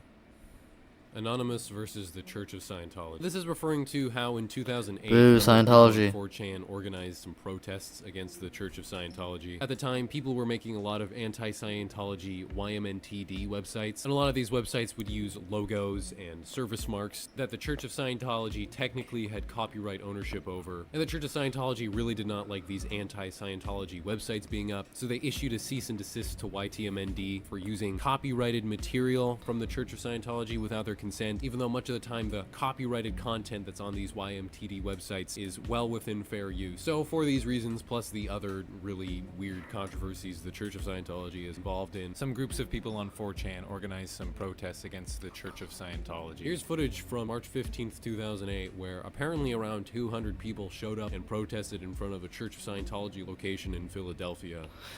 Don't forget, the leader of the Church of Scientology's wife has not been seen since 2007. Shoe nice. So this is referring to a YouTuber. Oh, no, who not shoe during the nice. early days of YouTube was able to grow a following by just kind of eating random stuff, and that was his gimmick. Over the years, though, his fan base has been dwindling as the content he produces isn't really keeping up with what's popular right now and what succeeds on YouTube right now. And he's Yeah, also not gonna been go viral involved for in a eating number of deodorant. controversies. He kind of scammed a person who was making thumbnails for him. He had a Patreon where he was asking for money to help solve world hunger, or at least that's what the Patreon said on it. Most people think that the money he got from this Patreon he just ended up spending on like alcohol and food. Also, just recently a controversy I came mean, up. yeah, might have he been obviously didn't put it engaging in to solving world activities with hunger. someone who is very much not old enough to be engaging in activities with him. I'm being very careful Ruh-roh. with my words here. Please Ruh-roh. don't full YouTube. I'm not saying anything that goes against the guidelines. He's had problems over the years with YouTube deleting his channels for violating guidelines, and so he's had to switch his main channel a couple of times now. Firefest. So Firefest was a luxury music festival that took place on the Bahamian island of Great Exuma. The idea of this festival is that people would go to this island for a couple weekends, they would stay in expensive villas and eat expensive food. The organizers of Firefest claimed some pretty prominent names would be performing for it. They said Pusha T was gonna be there, Blink-182, Lil Yachty, Ondish, Major Lazer. But upon people actually arriving to this festival and paying for like $12,000 tickets, the festival was a complete disaster. The organizers did not put up Intense. villas, instead they Yep. put up what were literally disaster relief tents for people to stay in. There was no gourmet food. They were being served just like random sandwiches. Like this is a picture of a cheese sandwich they were served. All the artists and musicians who were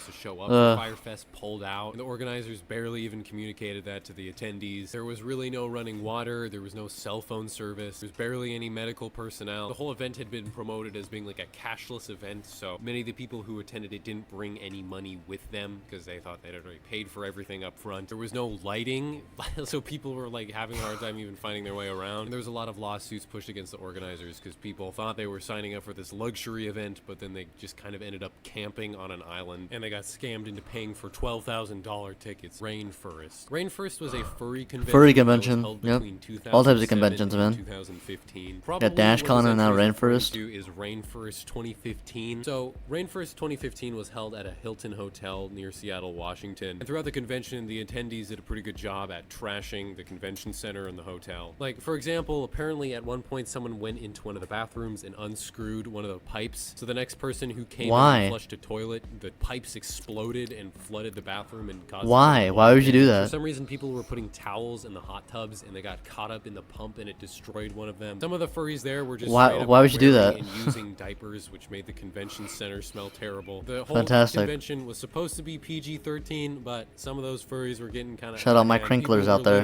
People were like putting furry stickers on walls walls and doors and stuff. This resulted in thousands of dollars in damages. Some people estimate it was like $100,000 in damages. And it eventually led to the Rainforest Convention being canceled moving forward. There was one planned for 2016, but because of what happened last time, they ended up canceling it. They wanted to go back to this Hilton Convention Center for the 2016 one, but the convention center denied them from attending it, and so they Yeah, I wonder ended up why. canceling Rainforest. Ted Kaczynski. Ted Kaczynski Unabomber. is a person that you could spend a lot of time Great talking Wendigoon. about. The basic Well, yeah, you can spend like a 3-hour Wendigoon video talking about it. Fantastic Wendigoon video on Unabomber. rundown of him is that Ted Kaczynski was born in 1942, and growing up, he was a really smart kid. He was accepted into Harvard University at age 16, and academically speaking, he did really well, but he never seemed to be able to fit in with other people. After graduating from Harvard with a bachelor's in mathematics, he ended up becoming an assistant professor at the University of California at Berkeley, but only after 2 years of working there, he resigned without really giving much of a reason. Following him leaving his job as a professor, he lived with his parents for 2 years back in Illinois, but then he ended up moving to a cabin that he'd built out in the woods near Lincoln, Montana. Living in this cabin by himself, he taught himself survival skills. Got snitched out by his own brother. Around this time, Ted Kaczynski started doing a lot of writing, and a lot of his writings revolved around the ideas that modern society is bad and technology is bad and Yeah. humans need to return to People, a more yeah, natural- basically the story of the Wendigoon video in this guy, basically at the end,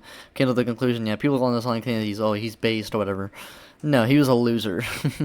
Like, he basically, he used, we gotta save the environment, as an excuse to let out his hatred for humanity onto people. natural lifestyle. Eventually, Ted Kaczynski started mailing pipe bombs to certain targets across America. His targets included He only died, like, some a few years executives ago, at like American last year or something. Airlines, professors at universities, a guy who was a lobbyist in the timber industry, and a couple other people. Eventually, he sent a 35,000-word essay to a couple media outlets, and he said that if his essay wasn't published, he would continue his bombings. This essay actually was eventually published in the Washington Post, and this His is brother what recognized is it. referred to as the Unabomber's Manifesto. The essay talks about how modern society is terrible and technology is going to lead to humans' downfall, and we need to look for a more natural lifestyle and leave technology behind. Following the publication of this manifesto, Ted Kaczynski's brother, David Kaczynski, started gaining suspicion that his brother might be the Unabomber and the person behind the bombings. David then went on to report his suspicions of his brother, Ted Kaczynski, being the Unabomber, and it led to an investigation by the FBI, and it eventually led to Ted Kaczynski's arrest. Phantom limb syndrome. Phantom limb syndrome is a condition where people When you get feel amputate your limb and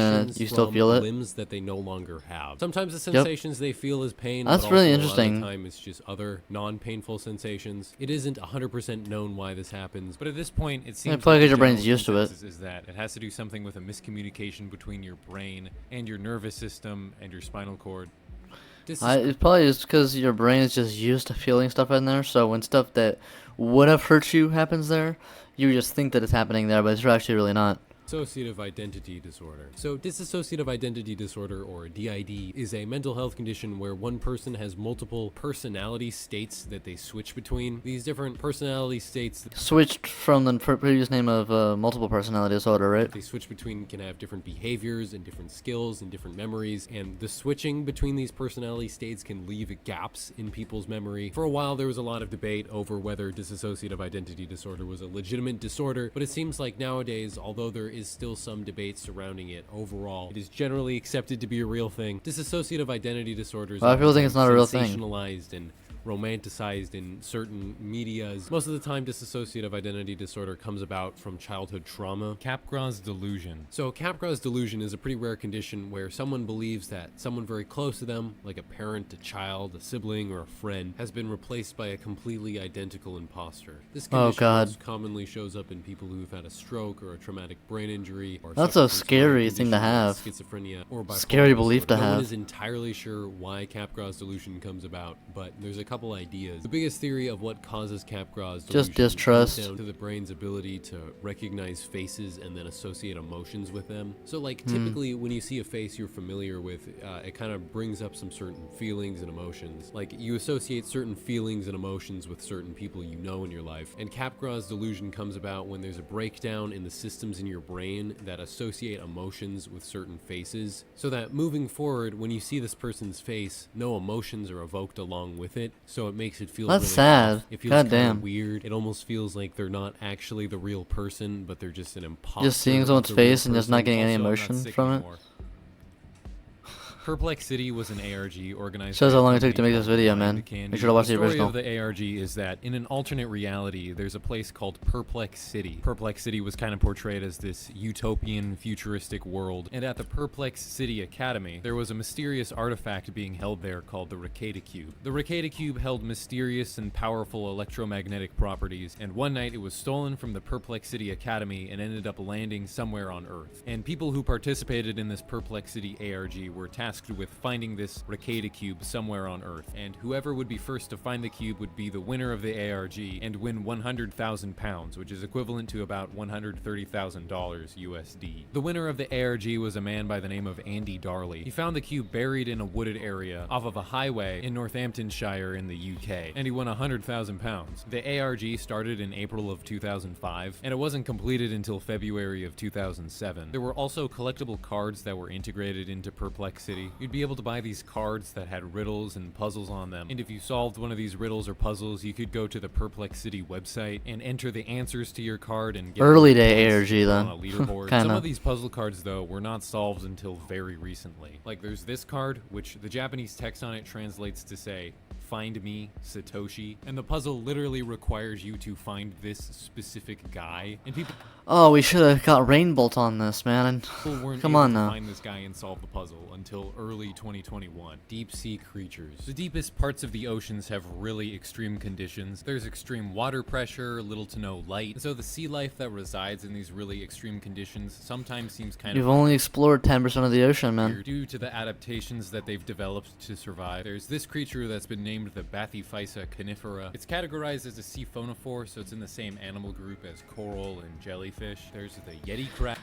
I think a lot of cryptids that are underwater, like in the ocean, are probably true. Not gonna lie to you, just because of how much little we've explored of the ocean, it would not surprise me at all. There's all types of undiscovered creatures down there that are just we haven't discovered yet, really. That lives off of hydrothermal vents. There's the spotted handfish, that's an Australian deep water fish that uses its hand-like fins to kind of walk across the sea floor. There are giant isopods, there are bioluminescent jellyfish. It gets pretty weird. Tessie. So this entry is referring to a YouTuber by the name of Playmate Tessie, who's been involved in a long She's just the girl who made fun of someone with cancer, right? list of different controversies. You have Pretty cancer. infamously made fun of cancer patients for being Yep. poor. She's gone on record of using her cat Goddamn. a couple times. She That's also just kinda so has a tendency hilariously to call evil. people poor as an insult. She's really obnoxious. She's really easy to make fun of. She's kind of an internet punching bag in that way. Poland ball. Poland balls are these ball-shaped characters. Country that balls, are man, let's go. oftentimes used to make comics about different countries. They're pretty Modern popular day- amongst a couple different modern day YouTube political channels comics. as a tool to help visualize conflicts between countries and how Wojaks and Country Balls are modern day political comics. countries interact with one another. There's a pretty popular subreddit dedicated to making comics about them, and they're also commonly used by a couple different webcomic artists in their webcomics. Analog horror. Analog horror is a genre So much of stuff you can horror go through with that is analog around horror. Old television broadcasts and television programs that took place during the era when analog television was most prominent. Probably one of the most prominent and straightforward examples of analog horror is Local 58, which is a YouTube channel Yeah. centered around the idea that all the videos on this YouTube channel were ripped Mandela from some catalog. television broadcast station. And at first all these videos seem pretty normal and innocent, but once you start watching them more closely, they start taking on a more dark and mysterious tone. Dwarf Fortress patch notes. Dwarf Fortress is that game we talked about earlier. We're back This with game Dwarf has Fortress? so much going Okay. on in it at once and is so complicated and has so many different layers of things that sometimes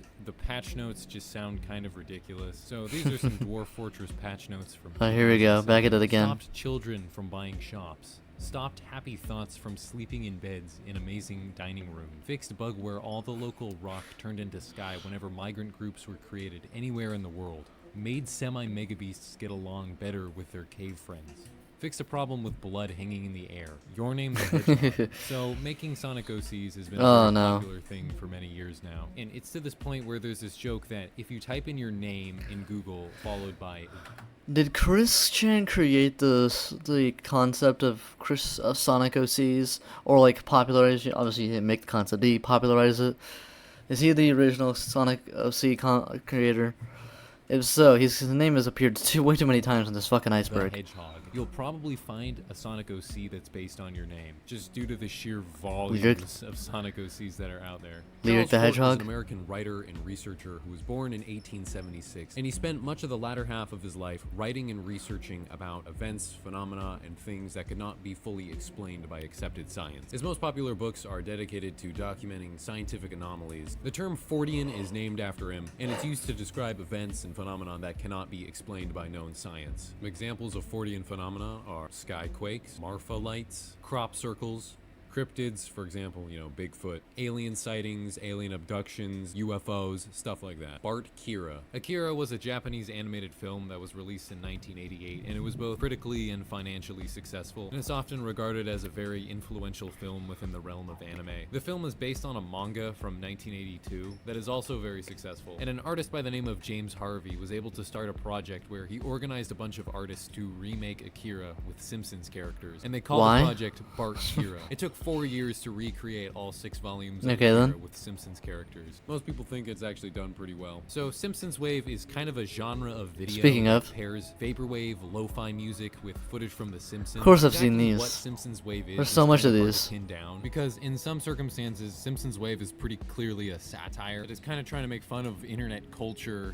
Pairing The Simpsons with vaporwave is a little bit of a ridiculous concept, and I think in that way, it's kind of trying to make fun of the ridiculousness of internet culture in general. But also, at the same time, under some circumstances, it doesn't seem to be a very satirical thing. There are a lot of videos on YouTube that display Simpsons Wave-like properties, and I never there saw are it really some as a joke. I with just saw it lot as of views, and at least finding some a of these cartoon to viewers use as a probably background. get genuine enjoyment out of Simpsons Wave. They are genuinely enjoying Listen, it yeah, for there's plenty what with it is, millions and not millions of enjoying it views. because it's this ironic thing that they can laugh at. And because Simpsons I Wave don't think is in anyone's this laughing at it, position really. where I it's never kind saw it of as a joke. and not a joke at the same time, it can be kind of hard to pin down exactly what the nature of it is. Cooking with hoarders. So there used to be this YouTube channel called Masao Kiss, where this guy who lived in this completely rundown, dilapidated apartment that kind of looks like something a hoarder would own Would make kind of like cooking tutorial videos. Thing is though, With a lot great of, quality. the techniques he'd use to cook were just really weird, and he'd do things in really weird and stupid ways. Like for example, there's this one video where he's cooking with a pot of oil, and then the pot of oil catches on fire. And so what he does is he picks up the pot of oil and then he sets it down in the middle of his kitchen while it's flaming. And then with the What? flaming pot of oil sitting in the middle of his kitchen, he walks over and turns off the TV, because that's a top priority. That's a And then he big goes back priority. into the pot of flaming oil. That's and then hilarious. Goes outside and puts it out with snow. Or he's cooking food by just placing it. What?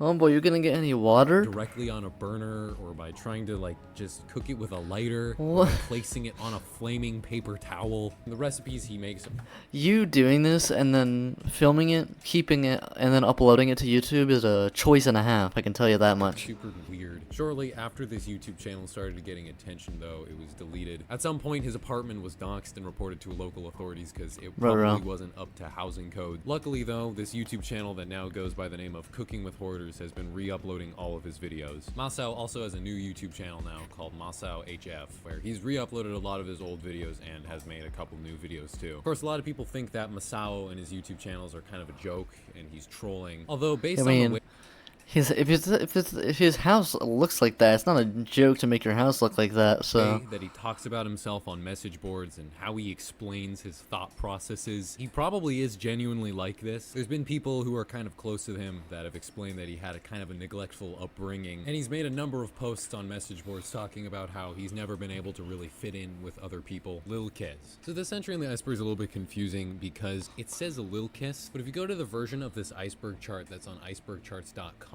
and if you click on this entry, there's a link attached to it that will take you to this website called lilex.com. So it makes me think that Lilkiss is actually a typo for Lilex. This Lilex website is a blog that has a lot of things going on it, but what it's mainly for is documenting old, weird snippets from magazines, pictures of old advertisements, old comic strips, brochures, catalogs, stuff like that. All Tomorrows. Pretty cool. So All Tomorrows Pretty is a cool science archive. fiction I love blog that archiving kinda stuff, covers this personally. narrative about what the future of humanity could look like. So the story of All Tomorrows is that in the future, humans become this interplanetary species that's traveling from planet to planet, trying to colonize the galaxy. And they were were doing a pretty good job at it until they eventually encountered this other species called the Q. The Q were far more technologically advanced than the humans. They were masters of genetic and nanotechnological manipulation, and they were on this religious, self-imposed mission to conquer and remake the universe as they saw fit. And upon the Q coming into contact with the humans, the Q were offended that humans were also trying to colonize the universe. Does it have to be As a called that, form of man? punishment, the Q decided to use their advanced bioengineering technology to divide up humans into a bunch of really weird subspecies. It's pretty The cool Q art, man. ruled Not over gonna lie to these you. weird species of humans for a while, but eventually they moved on. Horrifying. And upon the Q moving on, most of these species just died immediately, but there were a number of them that were Pretty cool able concept. to survive. A lot of the human subspecies that were created by the Q are so far removed from what the human species originally was. For example, the worms were an organism Oh. that spent most of its life just digging aimlessly through the dirt looking for food. Or the colonials, which is an organism made pretty much only of skin. This reminds me of muscle, I have no and mouth and I grow must scream. Spread across the planet in quilt-like fields of human flesh, as the blog puts it. Some of the creatures that were created, though, were far more complex and were far more capable, and many of the different species eventually were able to develop their own societies and cultures. And then the blog goes on between these different human subspecies. Jamestown. So Jamestown was the first permanent English settlement in the Americas. The early years of Jamestown were not very successful, with the majority of early settlers either dying to disease or starvation, with there even being evidence of there being cannibalism amongst settlers. There was a lot of conflict between the colonists. Yeah, that's what and the happens when native you're tribes so that far away inhabited from the home. area. A lot of these conflicts And are not resulting nice to in the deaths native amongst the people. settlers and the natives. There's so much stuff you could talk about. I don't even know where to start and where to stop. Johnny Otaku.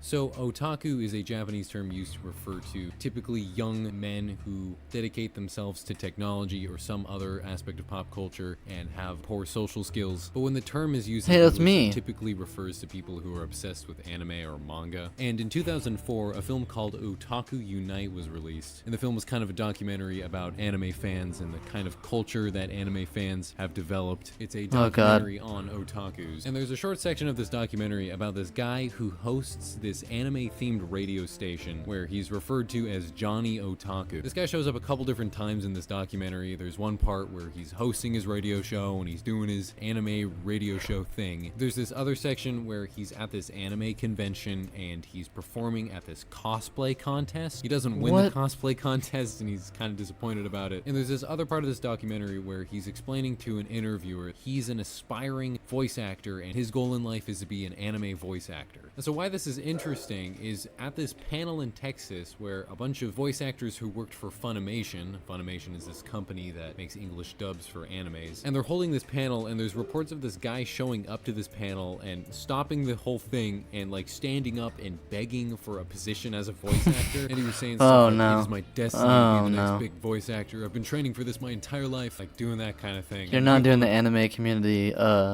cringe allegations go away anytime soon, bro. panel had to kind of like tell him to go away and tell him that they weren't just going to give him a position as a voice actor. But apparently what Right. happened later on at this convention where this panel was being held at, he came up after the panel and cornered one of the voice actresses like up against a wall and was demanding that she help him get a position in the voice acting industry and that she was his only hope to getting in. And it led to him being like kicked out of the no. convention and banned from going to any conventions in Well, Texas. yeah, And understandable. even after this, he apparently showed up at the Funimation studios and was begging for a position. Funimation still, Studios? and he had to be forcibly kicked out of the Funimation like headquarters. There's this video of this voice Shut actor up. who works for Funimation talking about this situation. So this is what this is all based on. In this video, this voice actor says that there's actually footage of Johnny Otaku interrupting the panel, but I can't seem to find it. At this point, it's pretty likely that the person that this voice actor is talking about in this video is Johnny Otaku. He says that the guy that interrupted Yeah. the panel was wearing an airbender costume, and there's a pretty popular clip of Yeah, it Johnny sounds like him, Otaku man. doing a presentation in a Last Airbender costume, and she also refers to this person as Johnny. Alright, so we've made some progress on this iceberg, but we're already over an hour and 30 minutes, so I think it's time to call it quits for this episode.